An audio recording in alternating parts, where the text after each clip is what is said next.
Okay.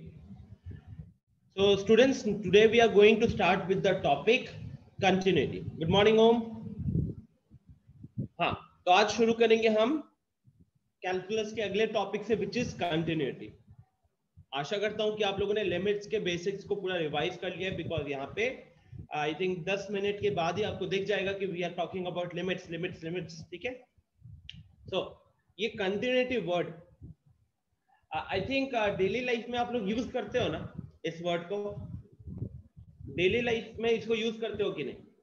बोलते नहीं हो कि क्लास बहुत कंटिन्यूस चलते जा रहा है, हाँ हमारे साथ जिंदगी में कंटिन्यूस कुछ भी अच्छा नहीं हो रहा है, हमारे बैच में सब कुछ सबसे मुश्किल होता है, हमने 10th में सबसे मुश्किल एग्जाम दिया है, हम सबसे ज्यादा मेहनत कर रहे हैं सारे क्लास 12 के बच्चों में से, है ना।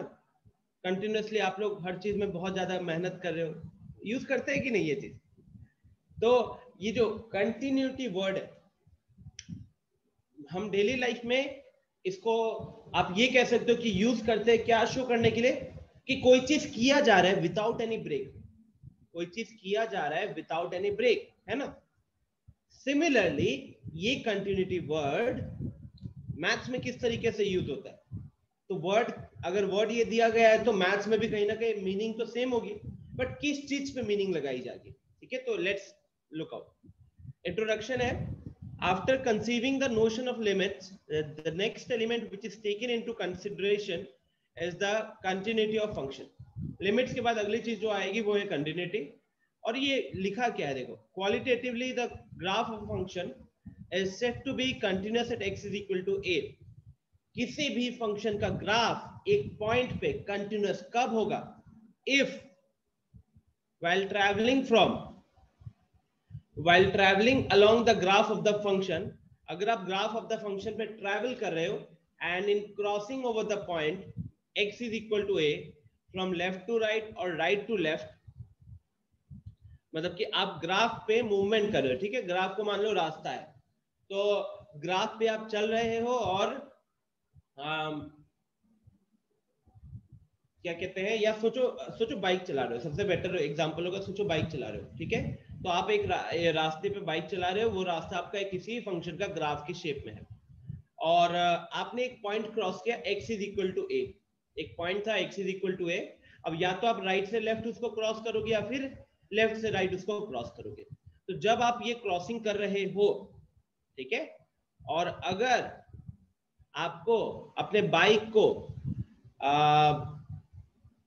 ये बॉलीवुड की मूवीज के जैसे उड़ाना नहीं पड़ गया हवा में, ठीक है, क्यों उड़ाना पड़ गया? अगर मान लो वहां पे गड्ढा दिख गया तो आपके अंदर जोश आ गया, बॉलीवुड एक्टर्स का, सलमान खान का जोश आ गया, और अपने बाइक को 1 किलोमीटर हवा में उड़ा दिया। ठीक है, तो बेसिकली फिर से पढ़ लेते हैं, आई थिंक आपका ध्यान वहां चला गया होगा। While travelling along the graph of the function, जब कोई भी एक पॉइंट पे अगर हमको कंटिन्यूटी चेक करना है, ठीक है, ग्राफिकली अगर आप देखना चाहते हो, so and if you are moving, आप उस पॉइंट को क्रॉस कर रहे हो। Now if you are crossing that point, either it can be from left to right और it can be from right to left.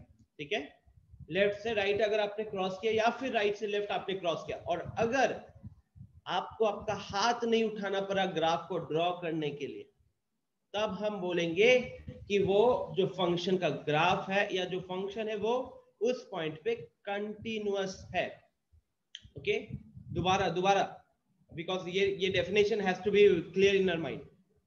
आप किसी फंक्शन का ग्राफ ड्रॉ कर रहे हो और किसी पॉइंट पे कंटिन्यूटी चेक करने हैं, तो वो कैसे चेक किया जाता है? तो जब आप ग्राफ को ड्रॉ कर रहे हो और x is equal to a पे क्रॉस कर रहे हो, इधर लेफ्ट टू राइट, मतलब आप ग्राफ लेफ्ट से राइट बना रहे थे और आपने उस पॉइंट को क्रॉस किया, या फिर राइट से लेफ्ट बना रहे थे और आपने उस पॉइंट को क्रॉस किया। अगर उस ग्राफ को ड्रॉ करने के टाइम आपको अपना हाथ नहीं उठाना पड़ा ग्राफ का अगला हिस्सा बनाने के लिए, या ग्राफ में कोई ब्रेक नहीं आया, कहने का मतलब, तो उस केस में बोला जाएगा कि उस पॉइंट पे हमारा जो फंक्शन है वो कंटिन्यूअस है। ठीक है, फिर आगे की लाइन क्या लिखी हुई है? In case one has to lift the graph, one has to lift this pen from the graph of the function, अगर आपको पेन को उठाना पड़ गया ग्राफ ड्रॉ करने के लिए, तब हम बोलेंगे it is said to have a break और discontinuous at x is equal to a।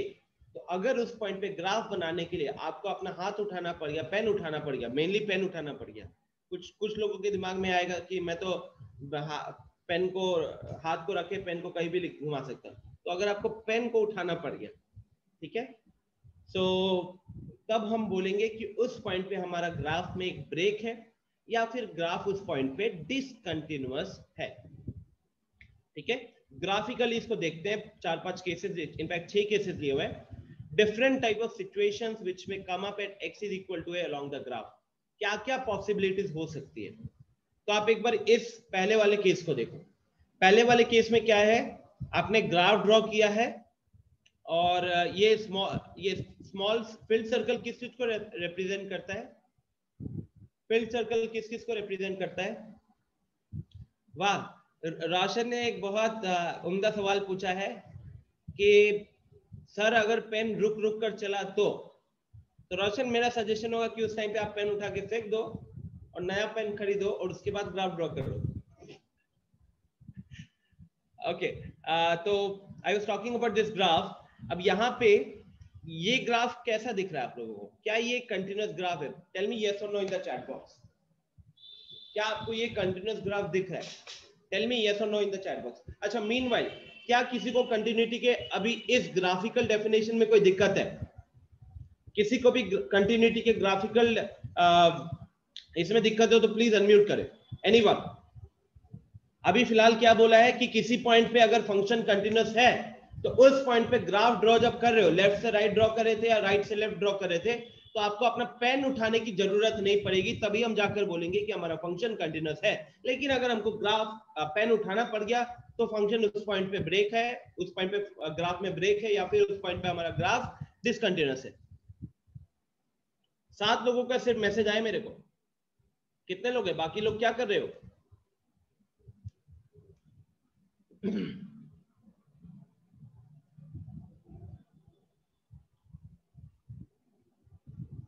Okay, so students यहाँ पे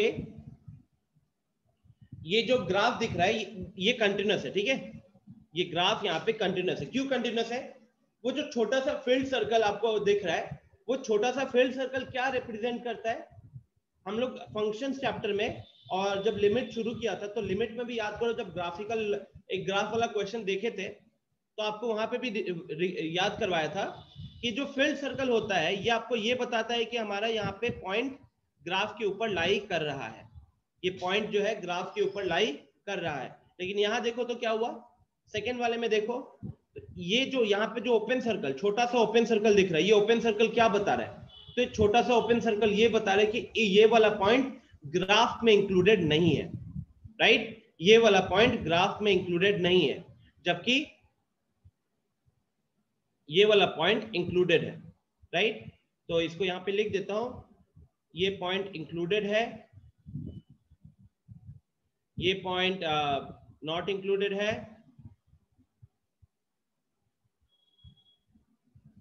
ये पॉइंट भी हमारा ये पॉइंट हमारा इंक्लूडेड है। तो बेसिकली ग्राफ पे जहां भी ओपन सर्कल दिख जाए समझ जाइएगा कि वो पॉइंट हमारा इंक्लूड नहीं है। और अगर कोई पर्टिकुलर पॉइंट पे हम फोकस देते हैं ना, तो हम जनरली उसके ऊपर एक छोटा सा ओपन सर्कल या फील्ड सर्कल बना देते हैं। ओपन सर्कल बनाते अगर वो पॉइंट काउंट नहीं करना है, फील्ड सर्कल बनाते अगर वो पॉइंट काउंट करना है, ठीक है ना। थर्ड पॉइंट, थर्ड वाले में क्या दिख रहा है students? x is equal to a पे ग्राफ यहां भी एग्जिस्ट नहीं कर रहा है और यहां भी एग्जिस्ट नहीं कर रहा है। So I hope you are able to get the graph. क्या किसी को दिक्कत हो रही है यहाँ पे? इस ग्राफ का मतलब क्या हुआ? आप कंटिन्यूटी भूल जाओ ना, थोड़ी देर के लिए कंटिन्यूटी भूल जाओ। इस ग्राफ का मतलब हुआ कि अगर हम लेफ्ट से राइट आ रहे हैं, आप अगर ऐसे मूव कर रहे हो तो लेफ्ट से राइट आप पहले यहां तक आए हो, पेन उठाना पड़ा है, यहाँ पे फिर ओपन सर्कल दियो क्योंकि इस पॉइंट को भी हम ग्राफ में कंसीडर नहीं करेंगे, और फिर आगे आपने ग्राफ यहाँ पे ड्रॉ किया है, ठीक है। अच्छा, यहाँ पे देखोगे तो क्या था, आप यहां से यहां तक गए, लेफ्ट से राइट गए, यहाँ पे छोटा सा ओपन सर्कल है, फिर आप यहाँ पे पेन उठाए हो अपना, पेन उठाने के बाद आपने यहाँ पे अपना हाथ रखा, छोटा सा फिल्ड सर्कल बनाया, ये दिखाने के लिए कि इस पॉइंट पे आउटपुट क्या होगा। तो इस पॉइंट पे आपका आउटपुट होगा ये, ठीक है। एग्जाम्पल के तौर पे स्टूडेंट्स, अगर मान लीजिए मैं इसको यहाँ पे एक बार ज्वाइन कर देता हूँ और ये वैल्यू मेरी बी है, तो मैं ये कह सकता हूँ कि मेरा ए पॉइंट पे जब मैं x का इनपुट a दूंगा तो मुझे आउटपुट क्या मिलेगा, मुझे आउटपुट मिलेगा b, ठीक है। यहां आप कह सकते हो कि अगर मैं ऐसे नॉर्मल लाइन ड्रॉ करूं, x is equal to a पे परपेंडिकुलर लाइन ड्रॉ करूं, और वहां जब परपेंडिकुलर लाइन आपने ड्रॉ किया तो ग्राफ को इंटरसेक्ट नहीं कर रहा है, तो ग्राफ को जब इंटरसेक्ट नहीं कर रहा है तो हम लोगों ने क्या पढ़ा था लिमिट्स में, कि जब परपेंडिकुलर लाइन होती है और ग्राफ को इंटरसेक्ट नहीं कर रहा, मतलब उस पॉइंट पे ग्राफ में कोई आउटपुट नहीं है।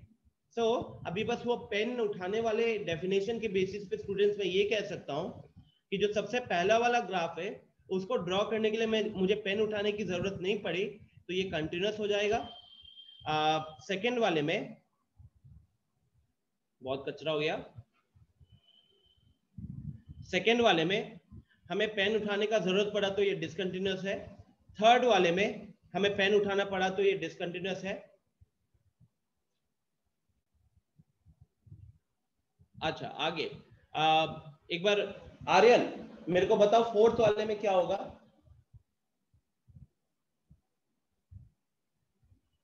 सर डिसकंटिन्यूअस हो। डिसकंटिन्यूअस हुआ क्यों? सर ओपन सर्कल है वहां पे x is equal to a पे। Very good, x is equal to A पे सबको दिख रहा है, वो छोटा सा ओपन सर्कल है, मतलब वो वाला पॉइंट ग्राफ में इंक्लूड नहीं किया जा रहा है, तो ग्राफ में ब्रेक आ गया, ठीक है। अब यहाँ पे हमारे महान लोगों का सवाल आएगा कि सर यहाँ तो लेकिन पेन उठाने का जरूरत नहीं पड़ा, ऐसे घुमा दिए और ऐसे चला गया ठीक है, तो गाइस पॉइंट काउंट नहीं किया है, इसलिए भी आप कह सकते हो कि दिस इज डिसकंटिन्यूअस। ओके हर्षित, हर्षित इसके बारे में क्या बोलोगे?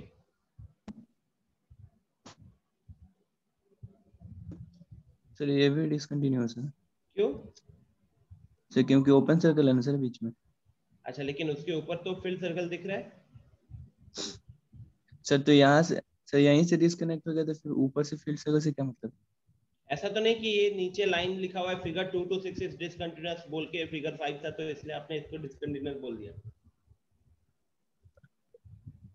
हो सकता है आपने थोड़ा दिमाग लगाया हो, नहीं लगाया? No sir. अच्छा, तो students again logic will remain the same, आपको जब इस ग्राफ को ड्रॉ करना पड़ा, ठीक है, तो यहाँ पे एक पॉइंट आ गया, एक ब्रेक आ गया ग्राफ में, ओके। आप ऐसे कह सकते हो कि एक छोटा सा ब्रेक आ गया और ग्राफ कंटिन्यूअस होता कि अगर ये वाला पॉइंट हम इंक्लूड करते, अगर यहाँ पे इस तरीके से फील्ड सर्कल होता, तो ग्राफ में एक छोटा सा ब्रेक आ गया और इस पॉइंट पे हमारा आउटपुट कहाँ पे है, फिर इस पॉइंट पे आउटपुट यहाँ पे। इसका यही मतलब हुआ कि this is not my output, this is not my output at x is equal to a, this is my output at x is equal to a. I hope this idea is clear guys। मैं फिर से देखो limit भी समझाने के लिए मैंने graph का हेल्प लिया था, इसको भी समझाने के लिए मैं ग्राफ का हेल्प ले रहा हूँ, और ग्राफ के मैंने 2-3 क्वेश्चन रखे कि पहले आपके दिमाग में आइडिया क्लियर हो। तो प्लीज कहीं पे भी अगर नहीं समझ में आता do let me know because आज की क्लास में ही हम 50% कॉन्सेप्ट खत्म कर जाएंगे, ठीक है। आज की क्लास में ही 50% कॉन्सेप्ट खत्म हो जाएगा, एंड ट्रस्ट मी अगर आज आपको कोई भी डाउट नहीं हुआ तो अगली क्लास में बिल्कुल डाउट नहीं होने वाला, बिकॉज आज मेन बेस फॉर्म होगा, आधा से एक तरीके से बोर्ड्स के हिसाब से तो आधा कहीं ना कहीं हम आज ही खत्म कर डालेंगे, तो बचेगा आधा, ठीक है। सो जहां भी डाउट होता है प्लीज लेट अस नो, मैं हेल्प करूंगा, नहीं तो यहाँ से बोल लो, अगर मेरे से नहीं सुनना तो मैं किसी को अनम्यूट करके आपका क्वेश्चन का आंसर करवा दूंगा। तो यहाँ पे मुझे ब्रेक दिख रहा है, राइट। अच्छा आते डायग्राम नंबर 6 पे, फिगर नंबर 6 पे। सो दीक्षा, दीक्षा बताओ फिगर नंबर 6 में क्या होगा? सर वो भी डिसकंटिन्यूअस है। क्यों? सर क्योंकि वो दोनों जॉइंट तो दिख ही नहीं रहा है, दोनों साइड से पेन उठाने का जरूरत पड़ेगा। एग्जैक्टली और कोई दूसरा, अगर आप लेफ्ट से राइट जा रहे हो तो आपका ग्राफ कहाँ पे जा रहा है, ये सब कुछ पे कमेंट कर सकते हो। क्या सर? अगर आप लेफ्ट से राइट जा रहे हो ग्राफ पे, मान लो आप यहाँ से यहाँ जा रहे हो, तो आप ग्राफ के ऊपर कुछ कमेंट कर सकते हो, कैसा है मूवमेंट ग्राफ का? ऐसा शेप दिखने से हमको क्या पता चलता है वो ग्राफ किस तरफ जा रहा है? इंफिनिटी की तरफ। इंफिनिटी की तरफ जा रहा है, राइट स्टूडेंट्स? आई थिंक ये ग्राफ एक स्पेशल ग्राफ हो जाता है जहां पे आप ये समझ सकते हो कि ये जो परपेंडिकुलर लाइन होती है ये ग्राफ का हिस्सा नहीं होता है, एक्चुअली यहाँ पे डॉटेड लाइंस होते हैं, ठीक है? यहाँ पे ये डायरेक्ट लाइन नहीं होती है, यहाँ पे डॉटेड लाइन होता है। और ग्राफ जब इस तरीके से शेप होता है तो ये दिखाता है कि ग्राफ जो है इसको इस तरीके से टच करने की कोशिश करेगा लेकिन कहीं पे भी टच नहीं कर पाएगा, या ये कहोगे कि इंफिनिटी में जाके टच करेगा, right? So clearly this graph, इससे बेसिकली एक चीज तो क्लियर हो जाता है कि ये ग्राफ जो है इस वाली लाइन को ही टच नहीं कर रहा है। सिमिलरली अगर राइट से आते हो तो भी ये ग्राफ इस वाले को टच नहीं कर रहा है, तो there is a break, there is a clear cut break, and that is why the function is discontinuous, और basically the graph right now, graph को देखकर आप कह सकते हो कि डिसकंटिन्यूअस है। आउट ऑफ दिस 6 फिगर्स, इन 6 फिगर्स में से सिर्फ एक जगह पे वो कंटिन्यूअस था, पहले वाले में, और बाकी सारे, ठीक है, आप प्लीज एक बार ध्यान से देख लो, बाकी सारे कहीं ना कहीं डिसकंटिन्यूअस हो रहे थे। जरूर निखिल, जरूर।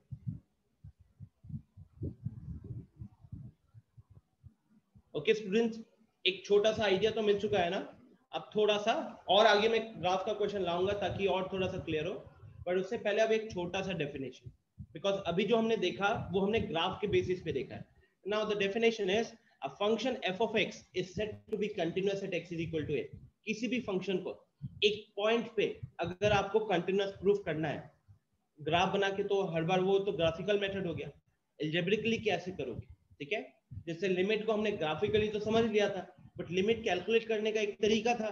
ठीक उसी तरीके से कंटिन्यूटी के केस में भी क्या होगा कि अगर आपको किसी पॉइंट पे एक फंक्शन को कंटिन्यूअस प्रूफ करना है, किसी पॉइंट पे एक फंक्शन को कंटिन्यूअस प्रूफ करना है, तो आपको क्या दिखाना पड़ेगा? If limit x approaching a f of x is equal to f of a, आपको ये दिखाना पड़ेगा कि उस पॉइंट पे जो लिमिट की वैल्यू आ रही है फंक्शन की, एंड उस पॉइंट पे जो फंक्शन की वैल्यू आ रही है, वो दोनों के दोनों इक्वल हो, ठीक है?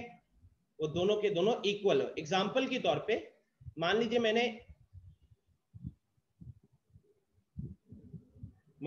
यहाँ पे एक फंक्शन रखा है f of x is equal to x plus 5, एक सिंपल सा फंक्शन लिया। मैं जानना चाहता हूं कि ये function x is equal to 2 पे कंटिन्यूअस है, तो आपको दो चीजें करनी है। आपको क्या करना है?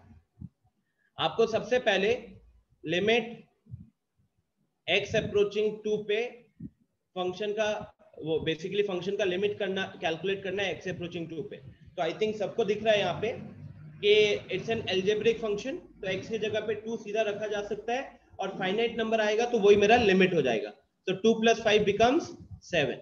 सेकेंड चीज आपको क्या करनी होती है स्टूडेंट्स? आपको फंक्शन का आउटपुट निकालना है। फंक्शन का आउटपुट मतलब f of 2 कैलकुलेट करना है। तो f of 2 जब आप कैलकुलेट करोगे तो कितना हो जाएगा? 2 + 5 7 हो गया।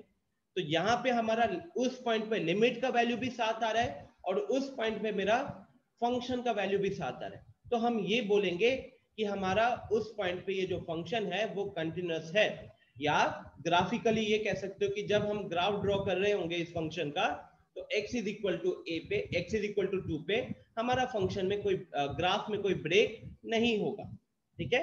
अब आपके दिमाग में ये छोटा सा सवाल आ रहा होगा कि ये जो सर हर जगह होता, ये तो हर जगह होता, तो मैं एक और एग्जांपल देता हूं।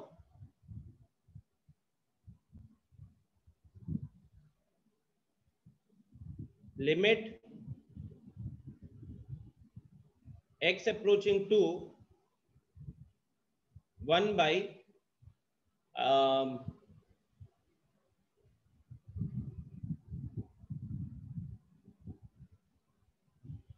x² - 4 upon x - 2, ये मान लो मेरा फंक्शन है स्टूडेंट्स, ठीक है? क्या आप मेरे को इसका लिमिट कैलकुलेट करके बता सकते हो? ये फंक्शन का x अप्रोचिंग 2 पे लिमिट बताइए और इस फंक्शन का x is equal to 2 पे आउटपुट बताइए। बताओ एक बार जल्दी से, ये मेरा फंक्शन है, तो ऐसे सोचो, हो सकता है कुछ लोगों को ये लैंग्वेज समझ में ना आ रही हो, तो मान लीजिए कि let F of X is equal to X square minus 25 upon X minus 5 ले लो, ठीक है। मैंने शायद 2 लिया था नीचे, चलो इधर 5 ले लेते हैं। अब आपको मैं काम दे रहा हूं, limit x approaching 2 x approaching 5 fx calculate कीजिए, ये पहली चीज कीजिए, एंड यहाँ पे दूसरी चीज आपकी हो जाएगी f ऑफ 5 कैलकुलेट करना। f ऑफ 5 का मतलब क्या होता है, फंक्शन की value at x is equal to 5, function की value at x is equal to 5। Tell me in the chat box, अब सब कोई लिमिट कैलकुलेट करना जानते हो तो बताइए एक बार।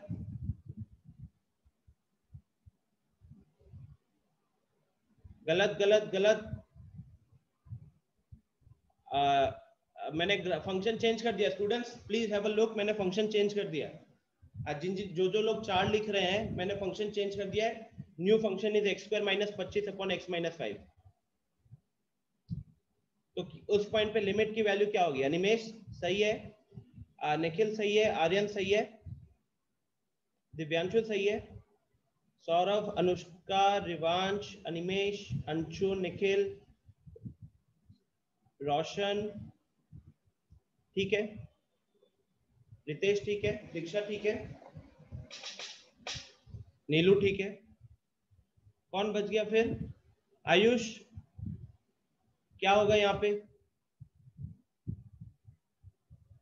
आयुष, आशुतोष, आई थिंक आप दोनों को छोड़कर almost everyone responded. Om, Harshit, आप लोगों का आंसर भी नहीं आया है।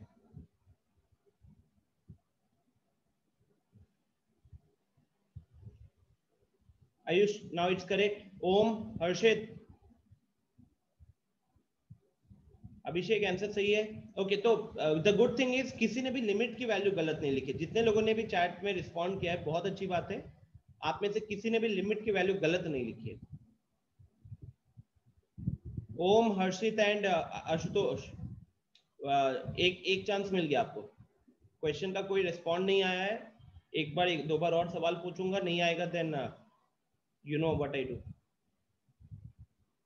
ओके, तो यहाँ पे आई थिंक सबको ये दिख रहा है कि एल्जेब्रिक लिमिट है। 5 पुट करने से 0/0 का फॉर्म हो रहा था, तो आपने यहाँ पे फैक्टराइज कर दिया, राइट? आप सबने यहाँ पे फैक्टराइज कर दिया, तो ये आपका बन रहा है x plus 5 into X minus 5 whole divided by x minus 5। तो ये कैंसिल हो गया, हमारे पास बचा क्या? हमारे पास ये कहीं ना कहीं limit x approaching 5 x plus 5 रह गया, और फिर आप यहाँ पे सब्सटीट्यूट करते हो तो 5 प्लस 5 10 हो गया। अच्छा, जब आप फंक्शन का आउटपुट कैलकुलेट करने गए, तो क्या हुआ? x के फंक्शन का आउटपुट कैलकुलेट करने का मतलब है सीधा x की जगह पे 5 रखना, तो 5 स्क्वायर माइनस 25 अपॉन 5 माइनस 5, तो ऊपर 25 माइनस 25 0 हो गया, नीचे 5 माइनस 5 0 हो गया, तो 0/0 का फॉर्म आ रहा है। This is undefined, this is undefined. तो यहाँ पे हमारा लिमिट एग्जिस्ट किया, लेकिन हमारा फंक्शन का आउटपुट नहीं एग्जिस्ट किया, तो इसलिए ये क्या हो जाएगा स्टूडेंट्स? ये हमारा डिसकंटिन्यूअस हो जाएगा at x is equal to 5। Are you getting the idea? एक बार वापस से हम ग्राफ पे चले क्या, और मैं रैंडमली किसी को भी पूछूंगा। सर डिसकंटिन्यूअस तो समझ में नहीं आया था। अच्छा, डिसकंटिन्यूअस इसलिए हुआ क्योंकि आपने इस पॉइंट पे कोई भी पॉइंट, किसी भी पॉइंट पे हमारा फंक्शन कंटिन्यूअस कब होता है? जब आप उस पॉइंट पे लिमिट की वैल्यू कैलकुलेट करते हो और उस पॉइंट पे फंक्शन का आउटपुट कैलकुलेट करते हो, ठीक है? क्या चीज है? उस पॉइंट पे लिमिट कैलकुलेट करते हो प्लस उस पॉइंट पे फंक्शन का आउटपुट कैलकुलेट करते हो। अगर दोनों वैल्यू सेम आई सिर्फ और सिर्फ तभी जाकर हम कहते हैं कि हमारा उस पॉइंट पे हमारा फंक्शन कंटिन्यूअस है, ठीक है? अच्छा, लॉजिकली अगर आप देखोगे व्हाट ऐसा क्यों, थोड़ा सा अगर हम थोड़ा सा लॉजिकली सोचने की कोशिश करें, तो let me take an example.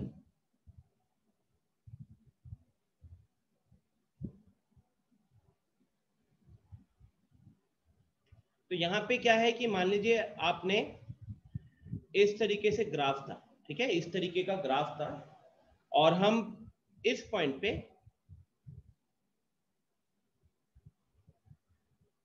हम कंटिन्यूटी की बात करें, ठीक है, इस पॉइंट पे कंटिन्यूटी की बात करें।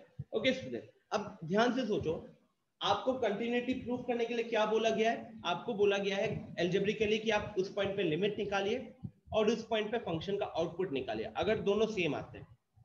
तो सबसे पहले अगर हम यहाँ पे लिमिट कैलकुलेट करते हैं, अगर हम यहाँ पे लिमिट कैलकुलेट करते हैं, लेफ्ट हैंड लिमिट, तो इसका मतलब है आप लेफ्ट से अप्रोच कर रहे हो और आपका ग्राफ ऐसे जा रहा है, राइट।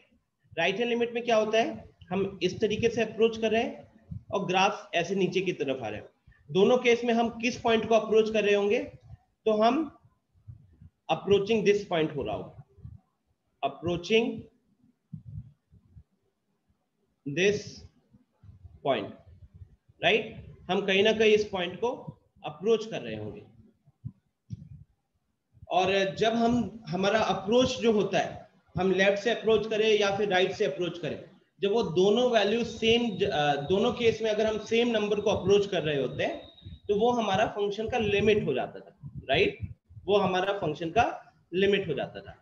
ओके, इससे लिमिट कैलकुलेट करने के टाइम पे हमने क्लियर कट आपको बताया हुआ है, आपको पता भी होगा अभी, कि उस पॉइंट पे फंक्शन डिफाइन हो या ना हो, उससे कोई लेना देना नहीं होता है लिमिट कैलकुलेट करने के दौरान। जैसे ये वाला एग्जांपल ही हो गया, ये फंक्शन में हमने 5 पे लिमिट कैलकुलेट कर लिया और लिमिट का वैल्यू भी 10 आया, लेकिन इस पॉइंट पे जब आपने फंक्शन का आउटपुट कैलकुलेट किया तो फंक्शन अनडिफाइंड आया, फंक्शन अनडिफाइंड आया। इसका मतलब कि किसी पॉइंट पे, और ये बेसिक कंडीशन ऑफ लिमिट कह सकते हो जो हमने पढ़ा हुआ है, कि किसी पॉइंट पे शायद फंक्शन अनडिफाइंड हो लेकिन लिमिट डिफाइंड होता है। तो जब इस वाले केस की बात अगर करें, तो इस वाले केस में अगर हम लेफ्ट से राइट या राइट से लेफ्ट, जब हम लिमिट कैलकुलेट करने के टाइम पे आए तो दोनों केस में हम एक पॉइंट को अप्रोच कर रहे थे, दोनों केस में हम एक नंबर को अप्रोच कर रहे थे, एक आउटपुट को अप्रोच कर रहे थे। और अगर वो वैल्यू जो हमारी लिमिट की वैल्यू है, अगर फंक्शन की वैल्यू के बराबर निकल आ गए, उसी पॉइंट पे फंक्शन की वैल्यू के बराबर निकल आई, उसी पॉइंट पे फंक्शन की वैल्यू बराबर निकलने का मतलब क्या, कि वो पॉइंट पे आउटपुट है। सबसे पहली चीज, वो पॉइंट पे आउटपुट है। तो अगर वो तीनों पॉइंट, लेफ्ट हैंड लिमिट वाला पॉइंट, राइट हैंड लिमिट वाला पॉइंट और फंक्शन वाला पॉइंट तीनों सेम हो गया, तो इसका मतलब जब आप ग्राफ को अप्रोच कर रहे थे लेफ्ट से राइट, तो आपको ब्रेक नहीं मिला ना। इमेजिन करो, लिमिट के कॉन्सेप्ट के साथ इसको यूज करो कि अगर यहाँ पे फंक्शन का आउटपुट डिफाइन नहीं होता, तो आप मान लो इस तरीके का केस था, तो जब आप यहाँ पे लेफ्ट हैंड लिमिट कैलकुलेट करने आते तो ऐसा मूवमेंट होता, राइट हैंड लिमिट कैलकुलेट करते तो ऐसा मूवमेंट होता। उस केस में आपका LHL is equal to RHL होता, उस केस में LHL is equal to RHL होता। ये बता रहा है कि दोनों ही केस में आप सेम वैल्यू की तरह अप्रोच कर रहे हो, लेकिन आपका उस पॉइंट पे फंक्शन अनडिफाइन होता, आपका उस पॉइंट पे फंक्शन अनडिफाइन होता। तो आपको ये पता चल जाता कि when you are moving towards the point, वो पॉइंट एग्जिस्ट नहीं करता है ग्राफ पे, वो पॉइंट एग्जिस्ट नहीं करता है ग्राफ पे। हो सकता था कि उस पॉइंट पे आपका आउटपुट थोड़ा सा ऊपर दे दिया, हो सकता था कि उस पॉइंट पे आपका आउटपुट थोड़ा ऊपर दे दिया, इसका मतलब है कि अब आपको उस पॉइंट पे फंक्शन को डिफाइन कर दिया, उस पॉइंट पे फंक्शन को डिफाइन कर दिया।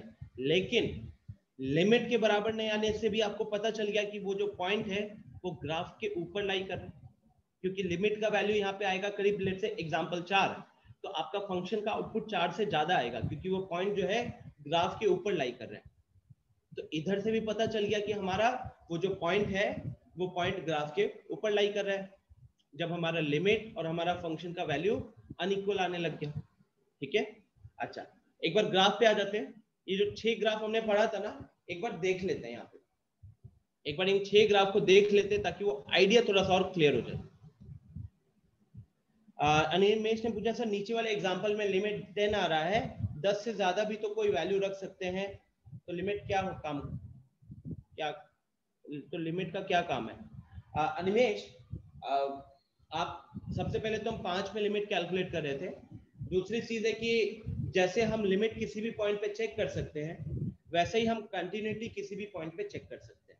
ठीक है, किसी भी पॉइंट पे चेक कर सकते हैं। आपको ये समझना पड़ेगा कि लिमिट आपको आपका मूवमेंट बताता है कि आप जब लेफ्ट से राइट जा रहे हैं, जब एक पॉइंट को अप्रोच कर रहे हो लेफ्ट हैंड साइड से और या आप एक पॉइंट को राइट हैंड साइड से अप्रोच कर रहे हो तो you are following a particular path and if the function output of the function is also there, if the function का जो आउटपुट है वो भी अगर वहीं पे प्रेजेंट है तो वहां से आपको ये पता चल जाएगा कि वो जो मूवमेंट थी जब आप लेफ्ट हैंड लिमिट या राइट हैंड लिमिट कैलकुलेट कर रहे थे तो दोनों मूवमेंट सेम पॉइंट को क्रॉस करनी चाहिए। एक तरीके से जब आप लेफ्ट से राइट आए या राइट से लेफ्ट गए तो वो पॉइंट को क्रॉस करना चाहिए, तो लेफ्ट हैंड लिमिट भी उस पॉइंट को अप्रोच करेगा, राइट हैंड लिमिट भी उस पॉइंट को अप्रोच करेगा और फंक्शन का वैल्यू से पता चलेगा कि वो पॉइंट एग्जैक्टली वहां पे उस पॉइंट पे आउटपुट है या नहीं है। जैसे इस एग्जांपल्स के हेल्प से थोड़ा सा समझते हैं तो आपको कंटिन्यूटी का आपको पता चलेगा कि लिमिट से क्या आइडिया हो रहा है। जैसे ये वाला, इट इज वेरी क्लियर कि this is a continuous function, right? It is very clear that this is a continuous function. चलो मैं थोड़ा रैंडमली पूछता हूँ, दिव्यांशु एक बार म्यूट करना। इस पॉइंट पे हम थोड़ा सा लिमिट का बात करते हैं। Yes sir. हाँ, इस पॉइंट पे हम थोड़ा सा लिमिट का बात करते हैं। तो क्या दिख रहा है मेरे को? हमारा लेफ्ट हैंड लिमिट वहां क्लोज। हाँ बोलिए। बोलो बोलो। मैं बोला मतलब लिमिट वहां क्लोज सर्कल पे ना लाई करेगा। हाँ, पहले ये बताओ कि यहाँ पे लेफ्ट हैंड लिमिट किसको अप्रोच करेगा?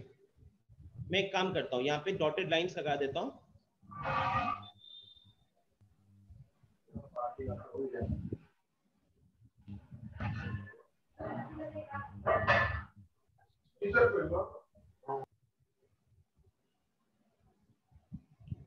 चलिए, तो अब बताइए कि अगर मैं इस पॉइंट को मैंने नाम दे दिया लेट्स से बी, इस पॉइंट को नाम दे दिया सी, तो अगर हम लेफ्ट हैंड लिमिट कैलकुलेट करना चाहते हैं ए पे तो आपका लेफ्ट हैंड लिमिट का वैल्यू कितना आएगा? LHL लेफ्ट हैंड लिमिट ए पे, मतलब आप ए को मतलब लेफ्ट से अप्रोच कर रहे हो। तो मतलब लेफ्ट हैंड लिमिट का वैल्यू क्या होगा, बी या सी? हाँ, तो सी होगा सर, क्योंकि क्लोज सर्कल तो ऊपर है ना। गलत। तो हमारा सबसे पहले लिमिट कैलकुलेट करने के टाइम पे आप किसी पॉइंट पे क्लोज सर्कल को देख रहे हो तो आप उस पॉइंट पे उस फंक्शन की आउटपुट को देख रहे हो। ठीक है, आप उस पॉइंट पे उस फंक्शन की आउटपुट को देख रहे हो जिससे लिमिट का कोई लेना देना नहीं होता है। Anyone else? रोशन क्या होगा यहाँ पे? सर बी होगा। दिव्यांशु के उस क्वेश्चन का आंसर क्या देना चाहोगे कि फील्ड सर्कल वाले पे हम क्यों नहीं देख रहे? सर क्योंकि लेफ्ट हैंड लिमिट पे यहाँ पे अप्रोच करना है ना, तो लेफ्ट हैंड लिमिट पे तो मतलब जो ओपन सर्कल होता है उसी पे किया जाता है और जो अगर जहाँ पे डॉटेड होता है वो उस पॉइंट पे वैल्यू होता है, एग्जैक्ट वैल्यू होता है, तो उसको हम लोग नहीं लेते हैं लिमिट में। एग्जैक्टली, कहीं ना कहीं ये कह सकते हो कि जब आप लेफ्ट हैंड लिमिट, जब आप लेफ्ट से राइट को अप्रोच कर रहे हो तो आप इस तरीके से आपका मूवमेंट हो रहा है। अब आप कभी भी ए पॉइंट, जब हम लेफ्ट हैंड लिमिट कैलकुलेट कर रहे होते हैं तो हम ए के बहुत पास जाते हैं लेफ्ट से। तो मान लो अगर ए है मेरा 5 तो हम 5 के बहुत पास जाएंगे, 4.98, 4.99, 4.999, लेकिन हम कभी भी 5 को क्रॉस नहीं करते। तो हमारा जो ग्राफ होगा वो कहीं ना कहीं इसको अप्रोच कर रहा होगा, इस पर्टिकुलर पॉइंट को अप्रोच कर रहा होगा, लेकिन ये वाला पॉइंट कभी आएगा नहीं, क्योंकि ये वाला पॉइंट कब आएगा? जब x का वैल्यू a रखोगे exactly. And left hand limit में हम कभी भी एक पॉइंट की एग्जैक्ट वैल्यू पे बात नहीं करते। जब उस पॉइंट को हम लेफ्ट से अप्रोच कर रहे हैं तो हमारा फंक्शन का आउटपुट क्या होता है, उसको लेफ्ट हैंड लिमिट बोलते हैं। और अगर हम राइट से अप्रोच कर रहे हैं तो हमारा फंक्शन का वैल्यू किसको अप्रोच कर रहा है, उसको हम राइट हैंड लिमिट बोलते हैं। तो ये हमारा लेफ्ट हैंड लिमिट के केस में यहाँ पे बी हो जाएगा। हमारा राइट हैंड लिमिट जब आप यहाँ से अप्रोच कर रहे होगे, ऐसे जा रहे होगे, तो राइट हैंड लिमिट मतलब ए के राइट से आ रहे हो, तो आपका ग्राफ ये कहीं ना कहीं ऊपर की तरफ जा रहा है और आप इस पॉइंट को अप्रोच कर रहे होगे, तो राइट हैंड लिमिट की वैल्यू यहाँ पे सी हो जा रही है। तो जब लेफ्ट हैंड लिमिट और राइट हैंड लिमिट दोनों अलग हो गए, यहीं से हमको पता चल गया कि दोनों केस में अल्टीमेटली हम लेफ्ट हैंड लिमिट भी ए पे कैलकुलेट किए हैं, हम राइट हैंड लिमिट भी ए पे कैलकुलेट किए हैं, लेकिन हमको यहाँ से ये पता चल गया लिमिट अलग अलग होने के कारण कि दोनों डायरेक्शन जो था या दोनों जो पाथ है वो सेम पाथ पे नहीं है।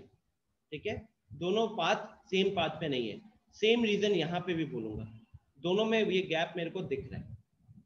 फोर्थ वाले में अगर हम बात करें, फोर्थ वाले में क्या हो रहा है कि जब हम लेफ्ट से राइट आए हैं, अब यहाँ पे डॉटेड लाइन दे देता हूँ इस तरीके से, तो let's say this is point P.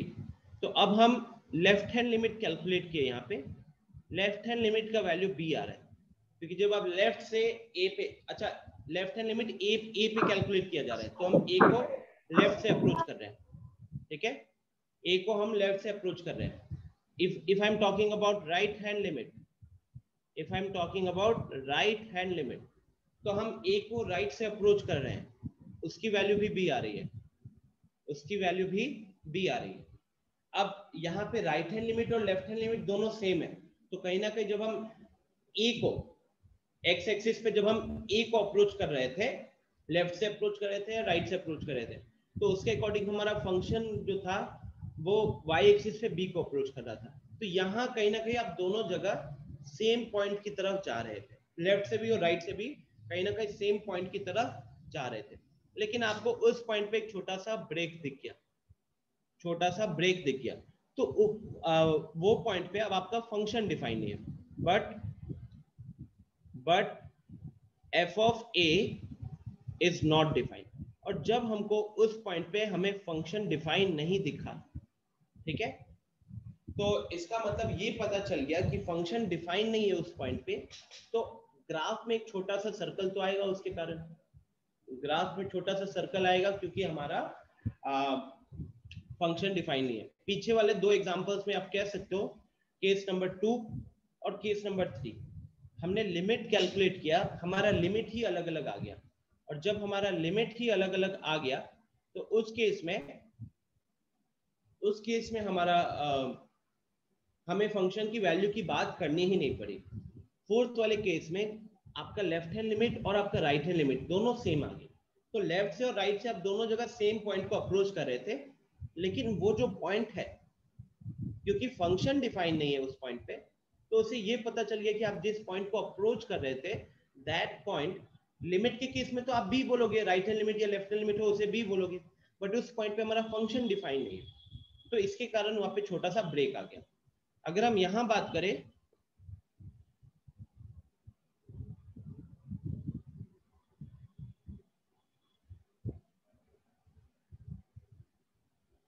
तो यहाँ पे है B एंड C, तो यहां जब आप लेफ्ट हैंड लिमिट कैलकुलेट करोगे, यहाँ पे लेफ्ट हैंड लिमिट आ रहा है A पे, तो A को अगर आप लेफ्ट से अप्रोच कर रहे हो तो कहीं ना कहीं ग्राफ B की तरफ जा रहा है। राइट हैंड लिमिट की बात करें तो जब आप ग्राफ को राइट से अप्रोच कर रहे हो तो भी आपका ग्राफ किसको अप्रोच कर रहा है, इस पॉइंट को ही अप्रोच कर रहा है, तो again right hand limit is also B, exam पिछले वाले फोर्थ वाले केस के बराबर। लेकिन जब हम फंक्शन की वैल्यू की बात करें, फंक्शन की वैल्यू एट A, तो अब आपको ये देख सकते हो कि A पे जब आप परपेंडिकुलर लाइन ड्रॉ करोगे, A पे जब परपेंडिकुलर लाइन ड्रॉ करोगे तो वो B को इंटरसेक्ट नहीं करेगा, क्योंकि B पे ओपन सर्कल है, वो C पे इंटरसेक्ट करेगा, तो आपका f ऑफ A का वैल्यू कितना हो जाएगा, C हो जाएगा। तो अब यहां से कैसे पता चल रहा है, मान लो कि आप थोड़े टाइम के लिए ग्राफ को भूल जाते हो, आपको खाली लेफ्ट हैंड लिमिट एक पॉइंट पे दिया है, राइट हैंड लिमिट दिया है, फंक्शन का वैल्यू दिया है, कैसे पता चलेगा कि कंटिन्यूअस है कि नहीं है? आप लेफ्ट से आ रहे थे या राइट से आ रहे थे, दोनों केस में आप सेम पॉइंट को अप्रोच कर रहे थे, लेकिन जब आपने फंक्शन का आउटपुट कैलकुलेट किया तो वो वाला पॉइंट आया नहीं, ऊपर आ गया या नीचे आ गया। तो इससे भी हमको पता चल गया कि ग्राफ को ड्रॉ करने के लिए उस पॉइंट पे हमारा हाथ को ऊपर ले जाना पड़ा, पेन को ऊपर ले जाना पड़ा या पेन को नीचे ले जाना पड़ा। अगर हमारा फंक्शन का आउटपुट भी B आता, अगर हमारा यहाँ पे f ऑफ A का वैल्यू B होता, तो हमको ये पता चलता है कि लेफ्ट हैंड लिमिट में हम जिस नंबर को अप्रोच कर रहे थे, राइट हैंड लिमिट में हम जिस नंबर को अप्रोच कर रहे थे, वो नंबर फंक्शन के ग्राफ पे भी एग्जिस्ट कर रहा है। ठीक है, तो दिस इज द रीजन, यहाँ पे लिमिट एग्जिस्ट कर रहा था, फंक्शन का वैल्यू भी एग्जिस्ट कर रहा था, लेकिन लिमिट और फंक्शन का वैल्यू अनइक्वल था। और लास्ट वाले केस में तो हमारा लिमिट ही अनडिफाइंड है, 6th वाले केस में लिमिट अनडिफाइंड है। ठीक है, तो रफली ये कह सकते हैं यहाँ पे लिमिट और फंक्शन का वैल्यू दोनों सेम था, तो हमारा फंक्शन कंटिन्यूअस था। ठीक है, यहाँ पे हमारा लिमिट ही इक्वल नहीं आया, फंक्शन नॉट कंटिन्यूअस। थर्ड वाले केस में हमारा लिमिट ही इक्वल नहीं आया, फंक्शन नॉट कंटिन्यूअस। तो फंक्शन नॉट कंटिन्यूअस का एक कंडीशन कहीं ना कहीं दिमाग में क्या आ गया कि हमारा लिमिट अनइक्वल आया, मतलब लेफ्ट हैंड लिमिट और राइट हैंड लिमिट अनइक्वल आया। फोर्थ वाले केस और फिफ्थ वाले केस में क्या दिख रहा है? फोर्थ वाले केस में लिमिट एग्जिस्ट कर रहा है, लेकिन फंक्शन का वैल्यू एग्जिस्ट नहीं कर रहा, तो भी डिसकंटिन्यूअस हो गया। So that is case 2। Case 1 was limit does not exist, case 2 is limit exist कर रहा है लेकिन उस पॉइंट पे फंक्शन एग्जिस्ट नहीं कर रहा। एंड केस 3 फिफ्थ वाला, लिमिट एग्जिस्ट कर रहा है, फंक्शन का वैल्यू भी एग्जिस्ट कर रहा है, लेकिन लिमिट का वैल्यू और फंक्शन का वैल्यू अलग अलग आ गया। तो there are only 3 cases, graphically कह लो या एल्जेब्रिकली कह लो, जहां पे आपको डिसकंटिन्यूटी मिलने वाली है। ठीक है, अब ये कुछ बेसिक पॉइंट्स है, अभी इसको सुन लीजिए अच्छे से, क्लास के बाद इसको नोट जरूर कर लेना, बिकॉज बहुत इंपॉर्टेंट चीजें हैं। सबसे पहला पॉइंट, अगर किसी पॉइंट पे फंक्शन कंटिन्यूअस है, continuity at x is equal to a implies existence of limit at x is equal to a but not the converse। इसका मतलब क्या हुआ? अगर किसी पॉइंट पे कंटिन्यूटी दिख रही है तो इससे ये पता चलेगा कि उस पॉइंट पे लिमिट एग्जिस्ट करेगा ही करेगा, because what is the condition for ये अपना लिमिट एग्जिस्ट करने का कंडीशन क्या है? कंटिन्यूटी एग्जिस्ट करने का कंडीशन क्या है? So limit x approaching a f of x should be equal to f of a। अब एक चीज नोटिस कर रहे हो कि मैं जहां पे भी बात करो लिमिट कितना बार यूज हो रहा है, right? And that was the reason why मैं फोकस बहुत किया था लिमिट्स को, उसकी क्लासेस को भी बड़ा स्लो लेके गया था। अब आप में से कुछ हमारे महान हीरो लोग हो जिन्होंने उस टाइम पे थोड़ा सा ढीला ढाला रहे थे। हाँ अनुष्का बताइए क्या प्रॉब्लम है यहाँ पे? इस स्लाइड की बात करें कि इसकी बात करें? नो सर, इसके पहले वाला। हाँ, यहाँ पे नहीं, इसके पहले ओपन किए थे ना। ये कह रहे हो या फिर ये कह रहे हो? ये सर, ये डेफिनेशन वाला। डेफिनेशन वाला यहाँ पे सर थर्ड लाइन लिमिट ये h अप्रोचिंग 0 है। हाँ, फिर यहाँ पे ये माइनस प्लस में चेंज हो गया, फिर ये f ऑफ a हो गया, ये समझ में नहीं आ रहा। अच्छा, ये तो लिमिट कैलकुलेट करने के टाइम पे ये देखो हमने क्या लिखा है condition, limit f of x approaching a is equal to f of a। तो हम कह रहे हैं कि उस पॉइंट पे हमारा लिमिट और हमारा फंक्शन का आउटपुट सेम होना चाहिए। अब जब आप लिमिट कह रहे हो कि लिमिट एग्जिस्ट कर रहा है, सबसे पहली बात लिमिट एग्जिस्ट कर रहा है अगर आप कह रहे हो, तो इसका मतलब उस पॉइंट पे लेफ्ट हैंड लिमिट और उस पॉइंट पे राइट हैंड लिमिट दोनों क्या होने चाहिए? इक्वल होने चाहिए कि नहीं? होना चाहिए। तो ये जो आपको a माइनस एच दिख रहा है, ये लेफ्ट हैंड लिमिट के टाइम पे होता है। a minus H left hand limit के टाइम पे होता है, a plus H right hand limit के टाइम पे होता है। ठीक है, इनफैक्ट एक मिनट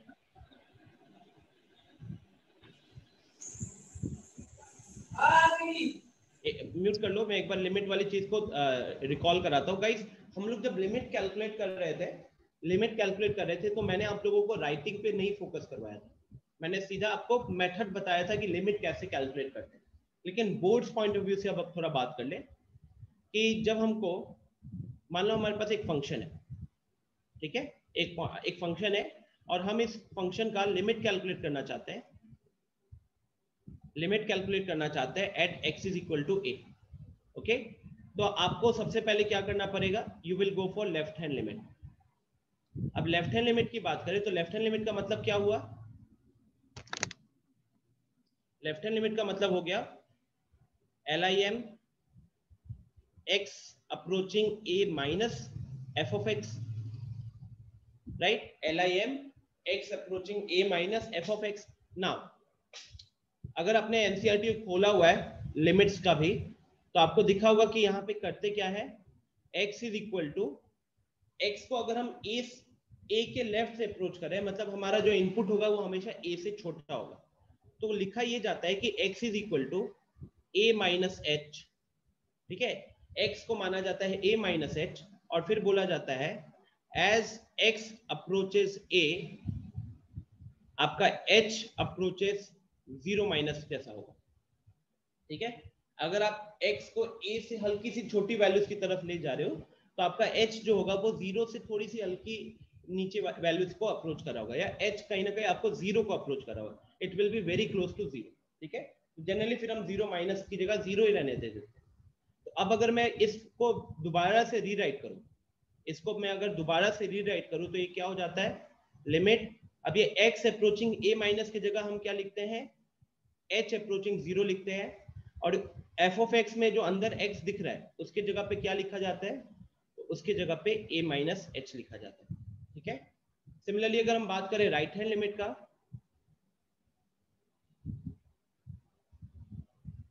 तो उस पॉइंट पे राइट हैंड लिमिट का मतलब क्या है, उस पॉइंट पे राइट हैंड लिमिट का मतलब हुआ limit x approaching a plus f of x। अब यहाँ पे फिर से सेम लॉजिक, x जो होगा वो a प्लस h होगा, हमेशा a से थोड़ा सा बड़ा होने वाला है x। तो अगर आपका यहाँ पे x जो है वो a को अप्रोच कर रहे हो आप, तो आपका h जो होगा वो 0 को अप्रोच कर रहा है। तो इसको अगर हम रीराइट करें तो limit h approaching 0 and now this is f of a plus h, now this is a plus h। तो कहीं ना कहीं आप लेफ्ट हैंड लिमिट कैलकुलेट कर रहे हो तो किसी भी फंक्शन का एक पॉइंट a पे, तो आपको क्या, ये हम जब क्वेश्चंस वगैरह एक दो क्वेश्चन अभी मैं सॉल्व करके दिखाऊंगा प्रॉपर इस तरीके की राइटिंग से, but as of now please have it clear in your mind कि हम क्या करते हैं, हम लिमिट में यहाँ पे h अप्रोचिंग 0 करते हैं। h क्या होता है, you can say it's a constant, h is like a constant, h is like a constant and वो आपका फंक्शन को कैलकुलेट करने के दौरान, लेट्स से हम x स्क्वायर कैलकुलेट कर रहे थे, x स्क्वायर था हमारा फंक्शन, तो आप x की जगह पे a माइनस h आ जाएगा, तो that will get converted to a minus h का whole square and so on. तो दैट इज व्हाई यहाँ पे अनुष्का लेफ्ट हैंड लिमिट के दौरान a माइनस h आया है, राइट हैंड लिमिट के दौरान a प्लस h आया है, और ये f ऑफ a तो आपका ये f ऑफ a था, और उसके बाद कह रहा है this is equal to a finite quantity, because ultimately अगर हमारा लिमिट एग्जिस्ट कर रहा है तो that has to be equal to some finite quantity. Okay sir, तो बोर्ड में तो डायरेक्ट वैल्यू हम पुट कर नहीं सकते, उसको स्टेप बाय स्टेप ही लिखना पड़ेगा। एक्चुअली बोर्ड में दो टाइप के क्वेश्चन होते हैं, एक क्वेश्चन होता है जहाँ पे आपको कंटिन्यूटी प्रूव करना है, तो आपको फिर ये प्रॉपर स्टेप बाय स्टेप करना पड़ेगा, लेकिन ज्यादातर जो क्वेश्चन आते हैं वो आते हैं कोई कांस्टेंट k का वैल्यू निकालना है, फंक्शन पहले ही कंटिन्यूअस दे दिया है, या फिर किसी पॉइंट पे डिसकंटिन्यूटी निकालना है, तो उस केस में हमको ये a माइनस एच और a प्लस एच का तरीका यूज नहीं करना होता है, हम पहले वाले जैसा किए रहते उससे हमारा काम हो जाता है। नो सर, मतलब लिमिट में एक क्वेश्चन था जिसमें LHL और RHL कैलकुलेट करना था, तो मतलब सिंपली आप जैसे बताया तो उस तरह से वैल्यू तो आ रहा था, लेकिन उसमें बहुत लॉन्ग स्टेप गया था। लॉन्ग स्टेप नहीं था, एक स्टेप एक्स्ट्रा था, बस एक स्टेप, तो उसकी टेंशन मत लो। एक क्वेश्चन में मैं लिख के दिखा दूंगा कि हम जो करते थे और आपको जो बोर्ड्स में करना है उसमें सिर्फ अंतर क्या है। It's only about the first step, और वो फर्स्ट स्टेप हर क्वेश्चन में सेम होगा, ठीक है। उसकी एकदम टेंशन मत लो, सबको कह रहा हूँ, मैंने उस टाइम पे पढ़ाने के टाइम भी बोला था कि बोर्ड्स में लिखने का जो तरीका होगा वो हम कंटिन्यूटी में बात करेंगे। लिमिट सॉल्व करना अगर आपको आ गया ना तो ये तो फर्स्ट स्टेप होगा, बस फर्स्ट स्टेप हर क्वेश्चन में सेम होगा, तो वो सही करने के बाद फिर लिमिट को सॉल्व ही करना है, ठीक है। तो don't worry at all for that. Okay, definition में कुछ ज्यादा टाइम निकल गया है। सबसे पहला point continuity at x is equal to है। किसी पॉइंट पे अगर हमारा फंक्शन कंटिन्यूअस है, इसका मतलब उस पॉइंट पे आपका लिमिट एग्जिस्ट करना चाहिए, ये आपका पॉइंट A लिखा हुआ है, but not the converse. Not the converse का मतलब क्या है कि अगर किसी पॉइंट पे लिमिट एग्जिस्ट कर रहा है, किसी पॉइंट पे लिमिट एग्जिस्ट कर रहा है, इसका ये मतलब नहीं है, किसी पॉइंट पे लिमिट एग्जिस्ट कर रहा है इसका ये बिल्कुल भी मतलब नहीं है कि हमारा फंक्शन कंटिन्यूअस होगा। ये स्टार्टिंग के जो 6 डायग्राम मैंने देखे थे उससे आप इसको इजीली वेरीफाई कर सकते हो। सेकंड पॉइंट क्या है? सेकंड पॉइंट कह रहा है continuity at x is equal to है। अगर किसी पॉइंट पे फंक्शन कंटिन्यूअस है, implies, इसका ये मतलब हुआ f is well defined at x is equal to a, इसका ये मतलब हुआ कि आपका फंक्शन जो है उस पॉइंट पे डिफाइंड है, but reverse is again not true. इससे ये बिल्कुल नहीं कहा जा सकता कि अगर हमारा किसी पॉइंट पे फंक्शन डिफाइंड है तो वो कंटिन्यूअस होगा। इसके लिए एग्जांपल के फॉर्म में we can consider diagram number 2। Diagram number 2 में देख सकते हो x is equal to a पे उसका आउटपुट c निकल कर आ रहा है, x is equal to a पे उसका आउटपुट c निकल कर आ रहा है, ठीक है। तो अगर ये कंटिन्यूअस होता, मतलब जैसे इस केस में फंक्शन कंटिन्यूअस है तो उस पॉइंट पे हमारा फंक्शन डिफाइंड है।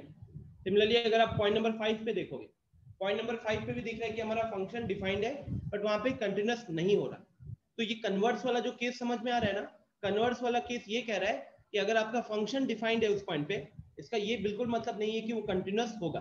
तो केस नंबर 5 उसका एग्जांपल हो गया, केस नंबर 2 उसका डेफिनेशन हो गया, ठीक है। तो सिंपल सी बात है यार, किसी पॉइंट पे अगर हमारा फंक्शन कंटिन्यूअस है मतलब उस पॉइंट पे लिमिट भी एग्जिस्ट कर रहा है और उस पॉइंट पे हमारा फंक्शन भी एग्जिस्ट कर रहा है, फंक्शन भी डिफाइंड है, लेकिन उल्टा नहीं होगा। उल्टा नहीं होने का मतलब क्या कि लिमिट एग्जिस्ट करने का ये मतलब नहीं हुआ कि फंक्शन कंटिन्यूअस है, या फिर फंक्शन डिफाइन होने का ये मतलब नहीं हुआ कि फंक्शन कंटिन्यूअस है। नेक्स्ट थर्ड पॉइंट कह रहा है discontinuity at x is equal to a is meaningful to talk if in the immediate neighbourhood of x is equal to a the function has a graph.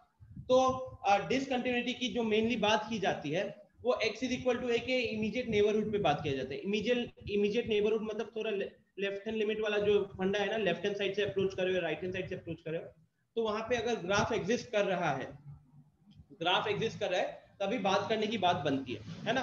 अगर आप एक point पे आप continuity check करना चाहते हो तो सिंपल सी बात है कि एक पॉइंट पे रास्ते पे एक जगह पे आपको ब्रेक ऑब्जर्व करना चाहते हो, तो ब्रेक है कि नहीं ये जानना चाहते हो, ये मीनिंगफुल तभी होगा जब उसके जस्ट लेफ्ट और राइट में रास्ता बना हुआ। जब उसके जस्ट लेफ्ट और राइट में अगर रास्ता ही नहीं बना होगा तो उस पॉइंट पे ब्रेक की बात बनती नहीं है। Next very important point number 4, very important point, continuity is always talked in the domain of function. जो हम कंटिन्यूटी की बात करते हैं किसी भी फंक्शन का, तो हम उस केस में उस फंक्शन के डोमेन के अंदर बात करते हैं, हम उस केस में उस फंक्शन के डोमेन के अंदर बात करते हैं। लिमिट में ये चीज नहीं थी स्टूडेंट्स, लिमिट में ये चीज नहीं थी। एक बार मैं वापस ले जाना चाहूंगा इस एग्जांपल की तरफ। इस एग्जांपल को देखिए, इस एग्जांपल में अगर मैं आपको बोलूं डोमेन क्या है, आप क्या बोलोगे? इस फंक्शन का डोमेन आप क्या बोलोगे बताइए? इस फंक्शन का डोमेन क्या बोलोगे? चैट बॉक्स में बताओ।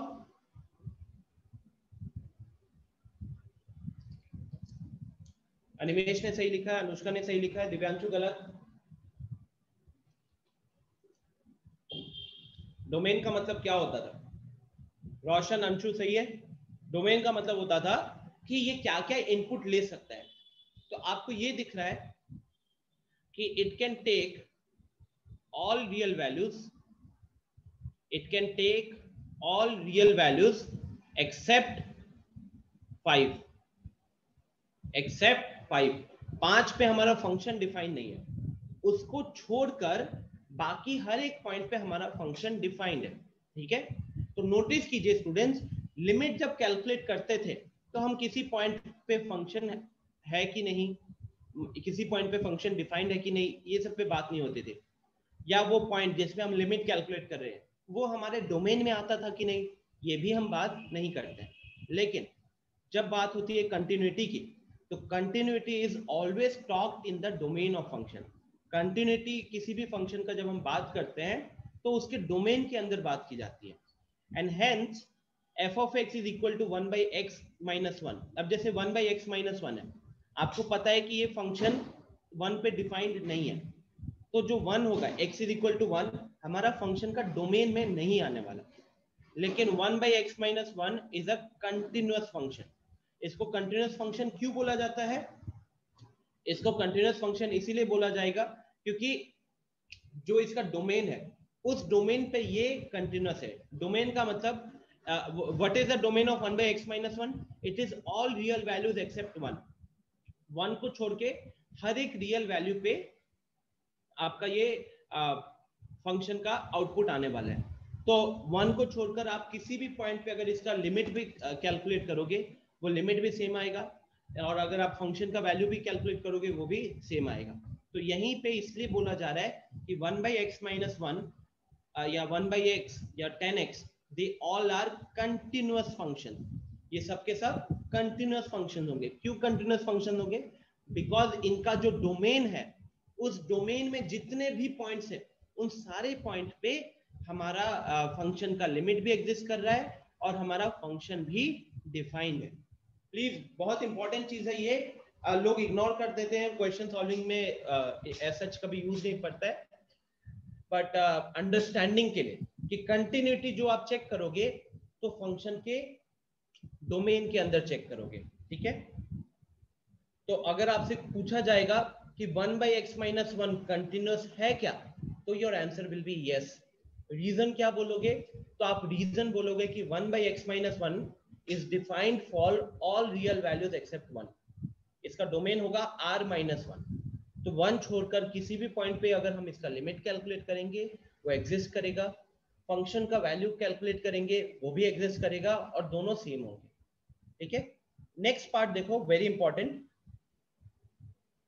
But if you want to talk of discontinuity, लेकिन अगर आप डिसकंटिन्यूटी की बात करना चाहते हो किसी फंक्शन के लिए, तो हम बोलेंगे कि हमारा जो 1/x-1 है it is discontinuous at x is equal to 1। मतलब जब ये पॉइंट ऑफ डिसकंटिन्यूटी निकालना होगा। Similarly 1/x is discontinuous at x is equal to 0। तो guys they are two different things. आपसे अगर पूछा जाएगा क्या ये फंक्शन कंटिन्यूअस है, क्या कोई फंक्शन कंटिन्यूअस है, तो आप उस फंक्शन के डोमेन में चेक करोगे कि डोमेन के अंदर कोई ऐसा पॉइंट तो नहीं है जहां पे हमारा फंक्शन अनडिफाइन हो रहा है या जहां पे हमारा लिमिट एग्जिस्ट नहीं कर रहा है, वहां पे हम बोलेंगे कि हाँ हमारा फंक्शन नॉट कंटिन्यूअस है। लेकिन अगर आपसे ये नहीं सवाल पूछा जा रहा है कि फंक्शन कंटिन्यूअस है, आपसे ये पूछा जा रहा है कोई फंक्शन देने के बाद कि बताइए कि ये फंक्शन डिसकंटिन्यूअस कहाँ पे होगा, तो फिर एक छोटी मोटी टेक्निक्स होती है जो हम पढ़ेंगे आगे। एज ऑफ नाउ आपको दिख रहा है कि 1/x-1 में अगर x की जगह पे 1 रखते हो तो हमारा फंक्शन ही डिफाइन नहीं होगा। फंक्शन डिफाइन नहीं होगा तो ग्राफ तो वहां पे ब्रेक करेगा ही करेगा, and that is why it is discontinuous. Okay, last line कह रहा है note all rational functions are continuous. आगे आपको ये बहुत सारे एग्जांपल से भी दिखेगा। वैसे सारे रैशनल फंक्शंस कंटिन्यूअस होते हैं, बिकॉज कंटिन्यूटी हम हमेशा डोमेन के फंक्शन के डोमेन में बात करते हैं, और सारे rational numbers are always rational function का मतलब क्या होता है? ऊपर भी अलजेब्रिक है, नीचे भी अलजेब्रिक है, ठीक है। और इनफैक्ट पॉलिनोमियल, अलजेब्रिक भी बोलना थोड़ा सा बड़ा हो जाएगा, पॉलिनोमियल मतलब वेरिएबल के ऊपर पावर इंटीजर होगा। तो दैट इज व्हाई वो सारे रैशनल फंक्शंस हमेशा डिफाइंड होते हैं, ठीक है। डोमेन हमेशा उन लोगों का ऑल रियल वैल्यूज होता है एक्सेप्ट फॉर सम केसेस। सो जो हम रीजंस ऑफ डिसकंटिन्यूटी की बात करें, so there are only 3 reasons। ये नीचे आ जाओ सबसे पहले। A function f can be discontinuous due to any of the following 3 reasons। कोई फंक्शन हमारा डिसकंटिन्यूअस तभी हो सकता है जब 3 में से एक केस हो। पहला केस क्या है? Limit fx does not exist, जब हमारा उस पॉइंट पे लिमिट एग्जिस्ट नहीं कर रहा हो, ये पहला केस हो गया। दूसरा केस, जब आपका फंक्शन डिफाइंड नहीं है। तीसरा केस, जब लिमिट भी डिफाइंड है, फंक्शन भी डिफाइंड है, लेकिन दोनों अनइक्वल है, ठीक है।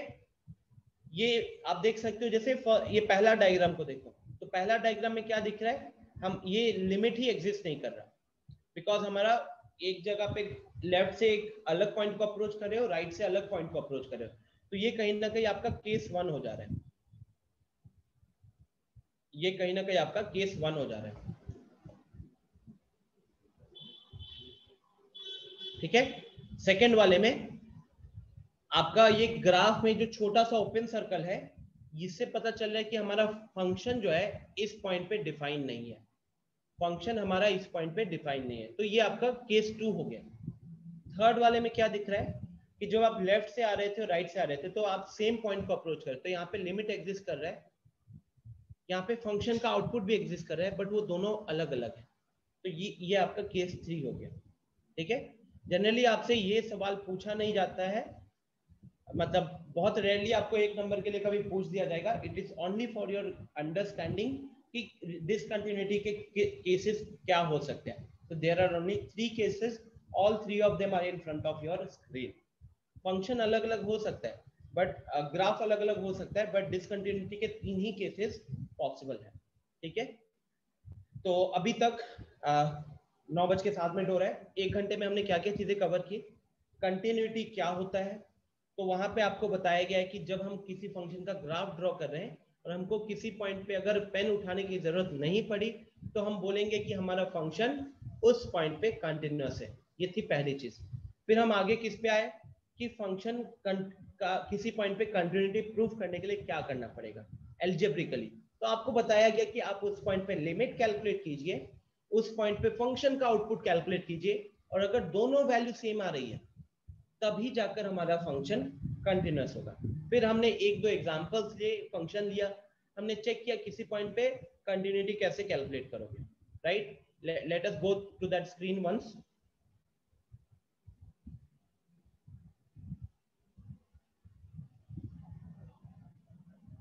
तो यहाँ पे जैसे हम डेफिनेशन पे आए और हमने यहाँ पे 2 फंक्शंस लिए, देखा कि हम कंटिन्यूटी कैसे चेक करेंगे। तो इस फंक्शन का कंटिन्यूटी हमने 2 पे चेक किया, लिमिट और फंक्शन का आउटपुट दोनों साथ आया, मतलब फंक्शन कंटिन्यूअस है।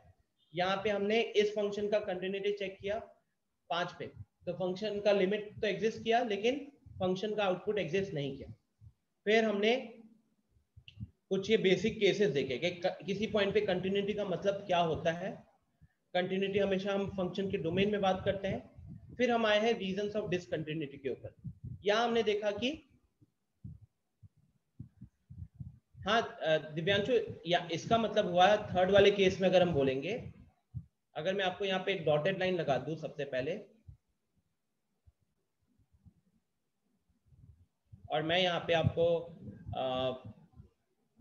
इसको मैं B नाम दे दूं और इसको मैं C नाम दे दूं, तो बेसिकली आपका जो लिमिट होगा, लिमिट का वैल्यू आ रहा है B और फंक्शन का जो आउटपुट है वो आ रहा है C। ठीक है, लिमिट मतलब आप इसको ग्राफ को ऐसे अप्रोच करो या ऐसे अप्रोच करो, दोनों केस में आप B को अप्रोच कर रहे हो। लेकिन जब हम उस पॉइंट पे, अच्छा C नीचे लिखा हुआ है, लेकिन जब हम उस पॉइंट पे हम फंक्शन का आउटपुट कैलकुलेट करने जा रहे हैं तो वो B नहीं आ रहा है, वो D आ रहा है। तो उससे आपको पता चल जाएगा कि B वाला जो पॉइंट है वो ग्राफ में, देखो फंक्शन उस पॉइंट पे डिफाइंड है कि नहीं, इससे पता चल जाएगा कि that point is actually lying on the graph और नॉट। लिमिट तो हमको बस बताता है कि हम किसको अप्रोच कर रहे हैं। ठीक है, तो यहाँ भी तक ये सिर्फ और सिर्फ थ्योरी चला है। अब यहाँ से कह सकते हो थोड़े मोड़े क्वेश्चन आएंगे। अच्छा, एक बार इस क्वेश्चन को देखिए, इसमें तीनों टाइप की वो छुपे हुए हैं, तीनों टाइप के जो डिसकंटिन्यूटी है वो छुपे हुए हैं। तो मैं रैंडमली चाहूंगा कि आप एक बार चैट में बताओ ए पे डिसकंटिन्यूअस होने का रीजन क्या है, बी पे डिसकंटिन्यूअस होने का रीजन क्या है, और सी पे डिसकंटिन्यूअस होने का रीजन क्या है। तीनों डिसकंटिन्यूटी वाले केसेस यहाँ पे छुपे हुए हैं। तो tell me in the chat box, एक बार सोचिए इसको।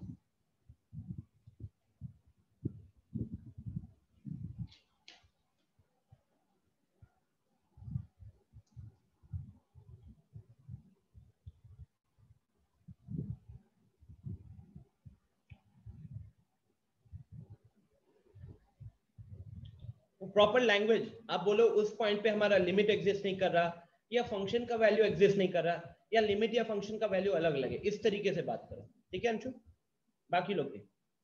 जैसे अगर हम यहाँ पे बात करें ए पे, तो ए पे आपको क्या दिख रहा है? ए पे अगर आप सबसे पहले लिमिट की बात कर लो, तो अगर हम लेफ्ट हैंड लिमिट देख रहे हैं तो ग्राफ ऊपर है, राइट हैंड लिमिट में ग्राफ नीचे हो गया। तो यहाँ पे हमारा LHL is not equal to RHL हो रहा है ना, इस तरीके से मैं चाहता हूं।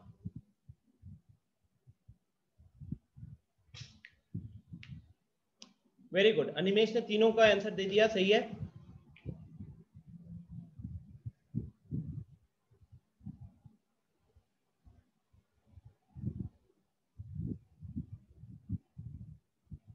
बाकी लोग, ए पे तो लिमिट ही एग्जिस्ट नहीं कर रहा। सेकेंड वाले पे क्या दिख रहा है? बी पे बी पे आपको दिख रहा है कि ग्राफ में छोटा सा ब्रेक है। रोशन वेरी गुड, सही लिखे हो। तो छोटा सा ओपन सर्कल है, इससे क्या पता चलेगा? Function is not defined. B पे क्या हो रहा है? Function is not defined. ठीक है, very good Ayush, very good, सही है। दिव्यांशु सही है। तो अभी तक 3-4 लोगों ने तो सही आंसर दे दिया है। बाकी लोग पार्टिसिपेट कीजिए।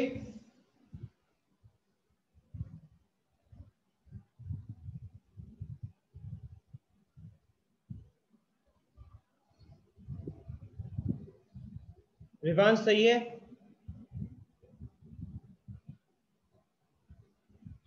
ओम सही है, वेरी गुड, वेरी गुड ओम। बाकी सब हर्षित, अभिषेक। अभिषेक आप पूरे टाइम गायब ही रहे हो यार, एक मैसेज पता नहीं चला आपका। आशुतोष तो चलो फेमस हो गया है, हर क्लास में गायब ही रहता है ऑलमोस्ट।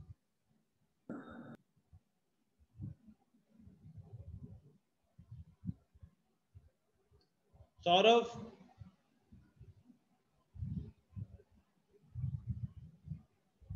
रितेश,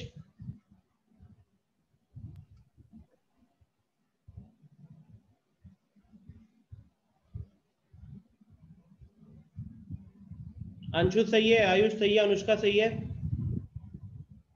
दीक्षा सही है, good. Okay, so x is equal to C पे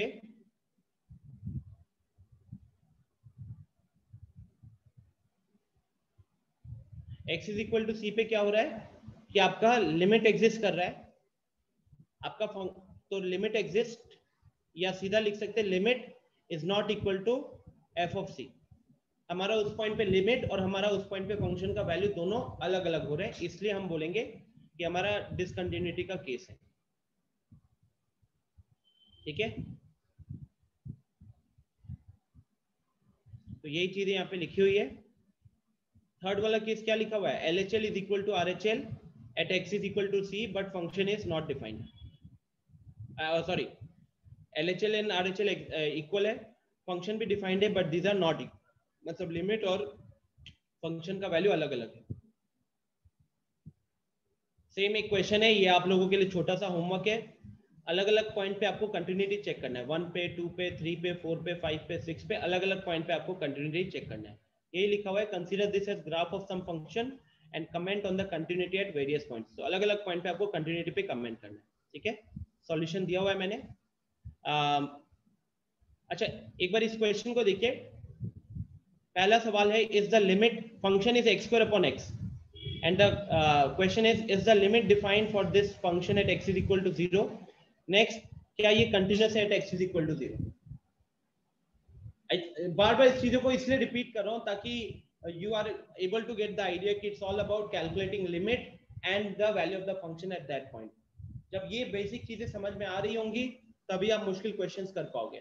और जो लोग लिमिट अभी भी लटके हुए हो, बेटा जाकर घर पे लिमिट पढ़ लो, क्योंकि लिमिट नहीं हुआ तो मेरे से लिखवा लो, तुम्हारा कंटिन्यूटी भी खत्म हो जाएगा और तुम्हारा डिफरेंशिएबिलिटी भी खत्म हो जाएगा।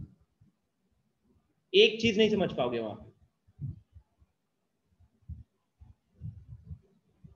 सो लिमिट की अगर बात करें, सोचना इसके ऊपर घर पे, थोड़ा टाइम कम है हमारे पास तो हम इसको थोड़ा जल्दी जल्दी अभी आगे बढ़ाएंगे।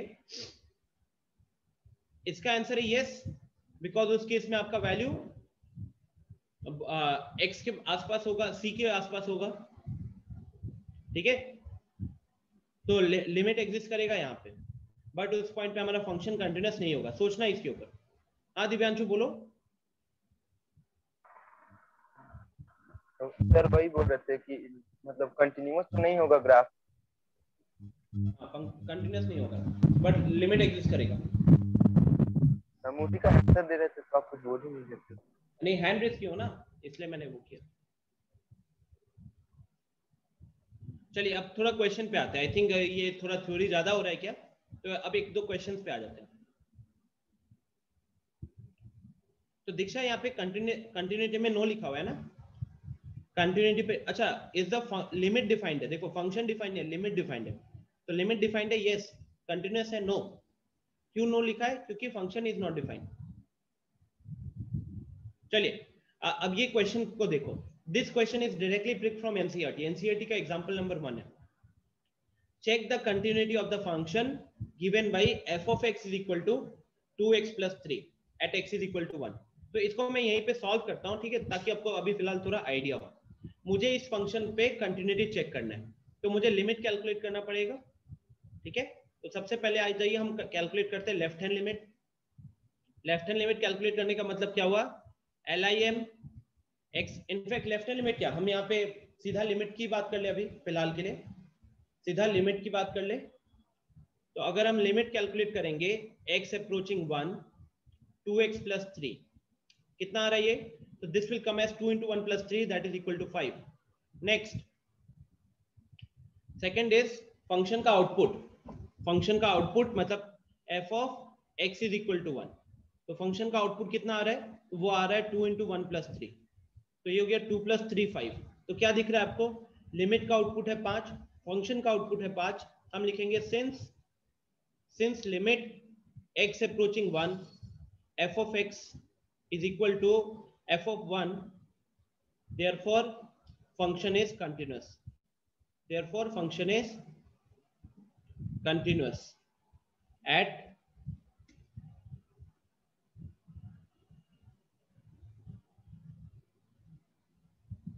x is equal to 1, ठीक है। अब वेरी सिंपल एग्जांपल, सबसे पहले एग्जांपल है आपके एनसीईआरटी का। रोशन नॉट कंटिन्यूअस कैसे होगा, ये कंटिन्यूअस है ना? नहीं सर, कंटिन्यूअस ही होगा। हमको लगा कि LHL इसका -1 आ रहा है हमको सर। ठीक है, सेम उसी का सॉल्यूशन भी उठाया हुआ है यहाँ पे। चलिए एक बार ये क्वेश्चन ट्राई करो सबको। कह सकते हो कि ये क्वेश्चन कहीं ना कहीं आपके बोर्ड में आई थिंक सेम क्वेश्चन था, या फिर हल्की सी वैल्यू चेंज थी, हल्की सी वैल्यू, मतलब मान लो कि x अप्रोचिंग 2 पे 2 की जगह वो 4 5 रखा था, और 2 नंबर के लिए क्वेश्चन बोर्ड में आया हुआ।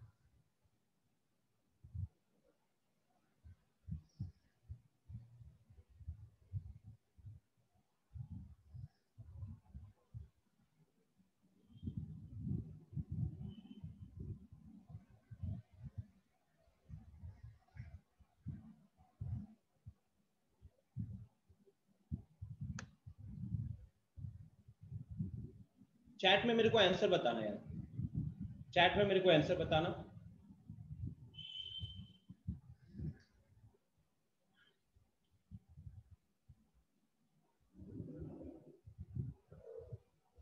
अभिषेक, अंशु, करेक्ट आंसर सही है आपके, very good.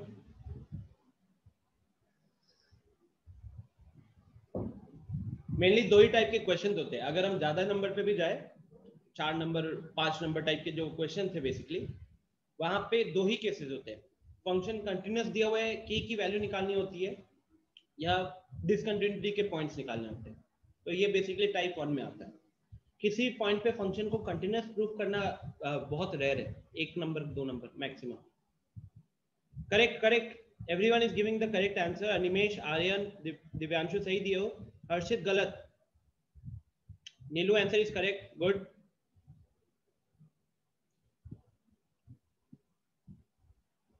Ayush answer is wrong. Diksha, Roshan, Nikhil आप लोगों के आंसर सही है। Harshit and Ayush please look out, limit की क्लासेस मिस करने का नतीजा आपको दिख ही रहा होगा अभी से। इस वीकेंड में जाके लिमिट को एक बार रिवाइज करो अच्छे से। चलिए मैं इसका सॉल्यूशन अभी सॉल्व करता हूं इसको, ठीक है। बड़ा सिंपल सा क्वेश्चन है ये। हम क्या करेंगे, लेफ्ट हैंड लिमिट कैलकुलेट करते हैं। तो लेफ्ट हैंड लिमिट यहाँ पे क्या हो जाएगा, आई थिंक जो लोग लिमिट की क्लास ऑलरेडी अच्छे से किए हुए उनको पता चल रहा है कि लेफ्ट हैंड लिमिट के लिए हमको क्या करना है, हमको ये वाला फंक्शन लेना पड़ेगा।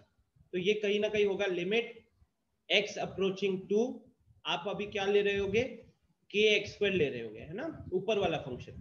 तो यहाँ पे हम x के जगह पे 2 पुट करेंगे तो ये आएगा 4k। फिर अगर हम राइट हैंड लिमिट की बात करें तो राइट हैंड लिमिट मतलब 2 को हम राइट से अप्रोच कर रहे हैं, तो अब नीचे वाला फंक्शन आएगा। तो this will be limit x approaching 2, यहाँ पे आ गया 3। सो अब this is a constant function, तो वही आपका वहां पे वैल्यू हो जाएगा, राइट। तो लेफ्ट हैंड लिमिट का वैल्यू 4 के आ रहा है, राइट हैंड लिमिट का वैल्यू 3 आ रहा है। क्वेश्चन के हिसाब से find the value of k so that the function is continuous. Function ने पहले ही बता दिया कि कंटिन्यूअस है, तो इसका मतलब है कि अगर फंक्शन कंटिन्यूअस है तो लेफ्ट हैंड लिमिट और राइट हैंड लिमिट क्या होना पड़ेगा, सेम होना पड़ेगा। तो हम यहाँ पे लिखेंगे since function is continuous implies left hand limit is equal to right hand limit, ठीक है। LHL is equal to RHL, values put करोगे तो LHL का वैल्यू 4k है और RHL का वैल्यू 3 है। अब k निकालना है तो 4 जो मल्टीप्लाइड है उसको राइट साइड भेजना पड़ेगा, तो k बराबर निकल कर आएगा 3/4, k बराबर 3/4 निकल कर आएगा, वो आपका ऑप्शन डी हो जाएगा, ठीक है। चलो एक अच्छा क्वेश्चन है, ये आपके बोर्ड्स में आया हुआ क्वेश्चन है, ठीक है, बोर्ड्स में आया हुआ क्वेश्चन है, ज्यादा नंबर आई थिंक 4 नंबर का क्वेश्चन था, तो ट्राई कीजिए इसको।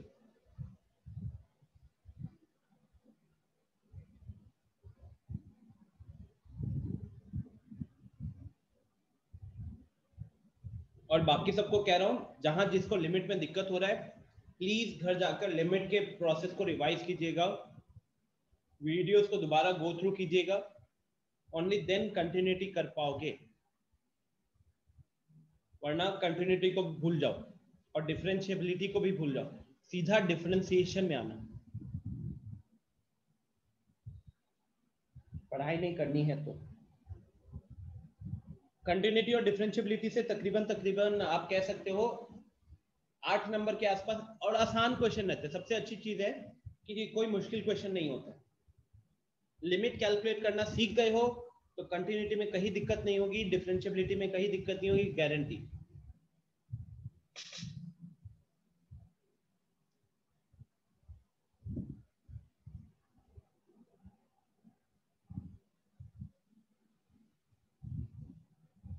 गाइस इस क्वेश्चन का ऑलरेडी सॉल्यूशन है, इट्स 9:24। आपको मैं 4-5 मिनट का टाइम देता हूँ, फिर सॉल्यूशन से एक्सप्लेन कर दूंगा, बिकॉज लिख के समझाने जाऊंगा तो 10 मिनट लग जाएंगे।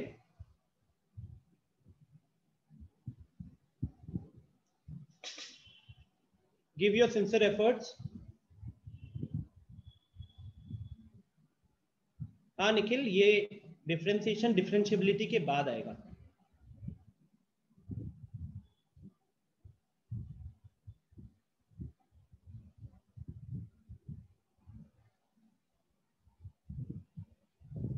डिफरेंशिएशन समझने के लिए भी थोड़ा सा गाइस डिफरेंशिएबिलिटी की जरूरत पड़ती है। मतलब अगर आपको पता करना है कि ddx और sin x का वैल्यू cos x क्यों होता है, तो वो उसका आंसर डिफरेंशिएबिलिटी में छुपा हुआ है।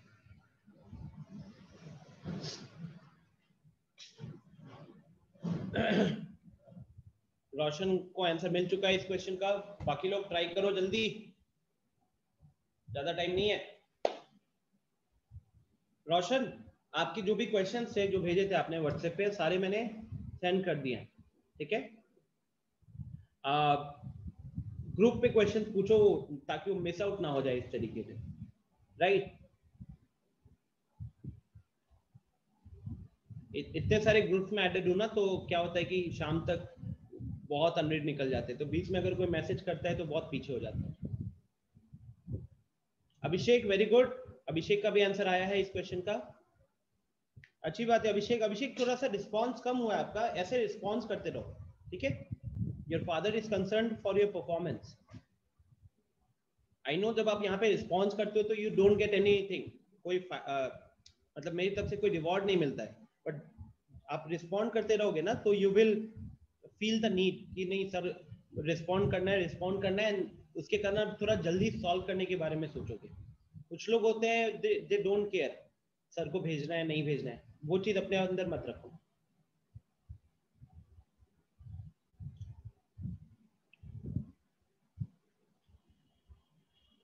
हाँ रोशन एग्जैक्टली, ये आप कर पा रहे हो क्योंकि आपको लिमिट्स का आइडिया क्लियर है, ठीक है। आपको लिमिट्स का आइडिया क्लियर है, बट अब अगर ये बोर्ड में क्वेश्चन आएगा तो फिर हमको प्रॉपर राइटिंग दिखानी पड़ेगी, ठीक है, प्रॉपर राइटिंग दिखानी पड़ेगी।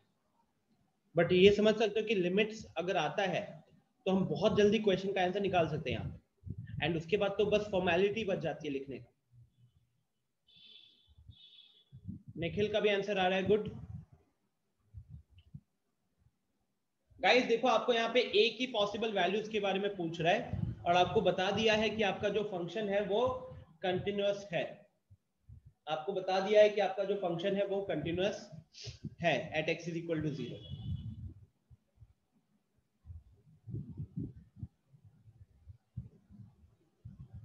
जस्ट फॉर योर इंफॉर्मेशन, अगर किसी को फॉर्मूला याद नहीं है, 1 minus cos 2 theta is equal to 2 sin square theta होता है। सो उस हिसाब से 1 माइनस cos 4 थीटा जो मेरे को दिख रहा है ऊपर, वो क्या हो जाएगा, sin स्क्वायर 2 थीटा हो जाएगा, sin स्क्वायर 2 थीटा हो जाएगा।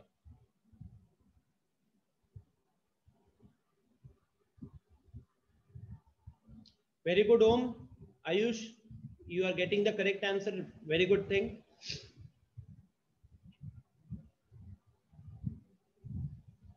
विवांश का भी आंसर आ रहा है, चलो बहुत अच्छी बात है।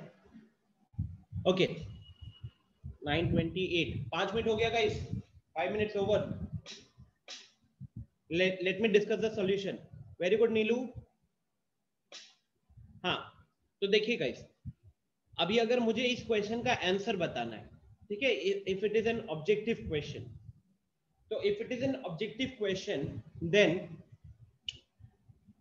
हमें पता है कि लेफ्ट हैंड लिमिट के लिए, लॉजिकली लेफ्ट हैंड लिमिट के लिए हमको ये फंक्शन उठाना है, राइट हैंड लिमिट के लिए हमको ये फंक्शन उठाना है, बिकॉज ये x लेस देन 0। देखो इस क्वेश्चन को समझो, इस क्वेश्चन में आपका आउटपुट कैसे डिफाइंड है, तो 3 सिनेरियो दिया हुआ है। अगर 0 से छोटा वैल्यू है तो 1 minus cos 4x upon x square, अगर 0 से बड़ा वैल्यू है तो एकदम नीचे वाला, और अगर 0 डाले हो तो आपको आउटपुट a मिलेगा, तब आपको आउटपुट a मिलेगा, ठीक है। सो अब आपको बोला गया है कि अगर फंक्शन कंटिन्यूअस है 0 पे तो a की वैल्यू बताइए। आप क्या कर सकते हो, रोशन ने जो चूज की, आपको पता है कि ऊपर लेफ्ट हैंड लिमिट कैलकुलेट करने के लिए ऊपर वाला फंक्शन है, राइट हैंड लिमिट के लिए नीचे वाला फंक्शन है। नीचे वाले फंक्शन में रूट्स ज्यादा दिख रहे हैं तो रैशनलाइज करना पड़ेगा, नीचे वाले में रूट्स ज्यादा दिख रहा है तो रैशनलाइज करना पड़ेगा। तो रोशन ने क्या किया, ऊपर वाला 1 माइनस cos 4x वाले में उसने फॉर्मूला लगा दिया, लेफ्ट हैंड लिमिट कैलकुलेट किया, तो लेफ्ट हैंड लिमिट कैलकुलेट करोगे तो क्या हो जाएगा, limit x approaching 0 to sine square 2 sine square 2x upon x। अब ये लिमिट का अगर फंडा आपको क्लियर है तो आपको पता होगा कि हमको क्या करना पड़ेगा, हमको यहाँ पे 2x का होल स्क्वायर लिखना पड़ेगा और यहाँ पे 2 का स्क्वायर मल्टीप्लाई करना पड़ेगा। तो basically this will become 8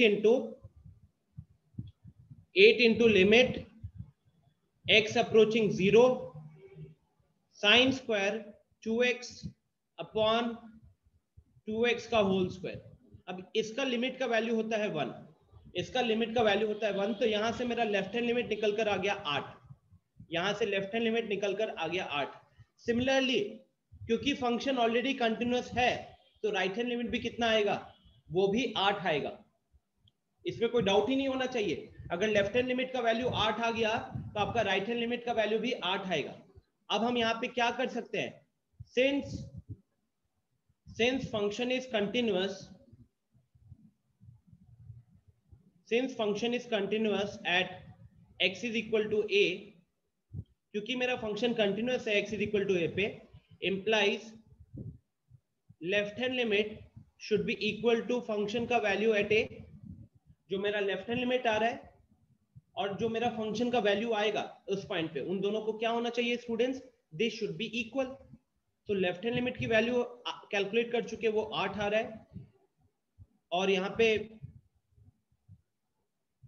it will B 0 ना, फंक्शन का वैल्यू 0 पे, तो फंक्शन का वैल्यू 0 पे क्या दिख रहा है, इट इज a, तो सीधा a का वैल्यू 8 निकल कर आ गया। ठीक है, सीधा a का वैल्यू 8 निकल कर आ गया। तो अगर ये एक ऑब्जेक्टिव सवाल होता तो भले ही क्वेश्चन बड़ा साइज का दिख रहा है बट सॉल्यूशन उसके मुकाबले बहुत छोटा है। एंड अगेन सॉल्यूशन वही कैलकुलेट कर पाएगा जो लेफ्ट हैंड लिमिट कैलकुलेट कर पाया, और वो डिसाइड भी कर पाया कि लेफ्ट हैंड लिमिट और राइट हैंड लिमिट में से कौन सा आसान है। अब मान लो कि ये क्वेश्चन अगर मुझे 4 नंबर के लिए बोर्ड्स में पूछा जाता है तो खाली इतना करने से 4 नंबर नहीं मिलेगा। हमने लेफ्ट हैंड लिमिट कैलकुलेट किया, हमको राइट हैंड लिमिट भी कैलकुलेट करना पड़ता। तो लिखना नहीं चाहता था बट लिखना पड़ ही गया। अब देखिए यहाँ पे सॉल्यूशन है, इस सॉल्यूशन में अगर ऑब्जर्व करोगे तो सबसे पहले क्या दिया हुआ है, so this is my given part, it is given that ये मेरा फंक्शन है, it is continuous at x is equal to a, so we can take, तो ये वाली चीज एक तरीके से दे दी गई है, left hand limit is equal to function का value is equal to right hand limit. अब आपका क्वेश्चन में कहीं ना कहीं 2 स्टेप आ गया। पहला, to calculate left hand limit at x is equal to 0, जो अभी हमने कैलकुलेट किया। अब यहाँ पे आपने पूरा लिमिट का फंडा लगाया, लिमिट का फंडा लगा के देखो यहाँ पे लेफ्ट हैंड लिमिट निकल कर आया 8। फिर राइट हैंड लिमिट कैलकुलेट किया गया है। राइट हैंड लिमिट अब क्योंकि रूट वगैरह दिख रहा था तो रैशनलाइज किया गया है। रैशनलाइज करके देखो राइट हैंड लिमिट का वैल्यू भी 8 निकल कर आया, ऑब्वियसली आना ही था उसको। And for function to be continuous at x is equal to 0, left hand limit is equal to right hand limit is equal to f of 0। तो 8 is equal to 8 is equal to a, finally a का value 8 आ रहा है। ठीक है, so the simple thing is if you were able to calculate the limit, a का value उसी के बराबर था। अब चाहे आप LHL से जाओ, LHL कैलकुलेट करो, चाहे आप RHL कैलकुलेट करो, जिसने सीखा हुआ है उसको पता होगा कि यहाँ पे ट्रिगोनोमेट्रिक वाला ज्यादा आसान था, जल्दी हो जाता। रैशनलाइज वाले में स्टेप्स थोड़े से ज्यादा होते हैं, वो भी आसान होता है लेकिन स्टेप्स थोड़े से ज्यादा होते हैं। ठीक है, तो इसके आगे विल आज का सेशन यहीं पे एंड करेंगे। रिकॉर्डिंग एंड PDF अभी अपलोड हो जाएगा। जिनको दिक्कत नहीं है बहुत अच्छी बात है, आप शुरू कर सकते हो सॉल्व करना। ट्रस्ट मी, अब आप आधे से ज्यादा क्वेश्चन NCERT से करने के लिए केपेबल हो गए उस एक्सरसाइज से। आज के दिन में क्या करें आप, तो प्रैक्टिस करो क्वेश्चंस। जिनको लिमिट्स आता है कंटिन्यूटी के क्वेश्चंस प्रैक्टिस करना शुरू कर दो, because now you guys are capable to solve the question. खुद पढ़ के भी समझ जाओगे, जो बचा हुआ पार्ट है वहां पे भी आपको दिक्कत नहीं आएगी, खुद पढ़ कर समझ जाओगे। और जिनको अभी दिक्कत हो रही है, please revise the concept of limit. Limit calculate करते हैं, 4 चीजें हैं। सब्स्टिट्यूशन सबसे आसान होता है, फैक्टराइजेशन, रैशनलाइजेशन और trigonometric limits. Trigonometric and standard, 4 चीजें। सब्स्टिट्यूशन, फैक्टराइजेशन, सब्स्टिट्यूशन हटा दो, factorisation, rationalisation, standard limit and trigonometric limits. वो कैलकुलेट करना कैसे होता है वो प्लीज रिवाइज कर लीजिएगा। ठीक है, चलो एग्जैक्टली कौन से क्वेश्चंस करने होंगे वो भी मैं एक बार बुक खोलकर आपको बता दूंगा। इवन RD शर्मा से कौन से क्वेश्चंस आप कर सकते हो वो भी मैं देख के बता दूंगा। ठीक है, चलिए, so I am ending the session here. Thank you everyone, मिलते हैं अगली क्लास में। Bye bye, take care.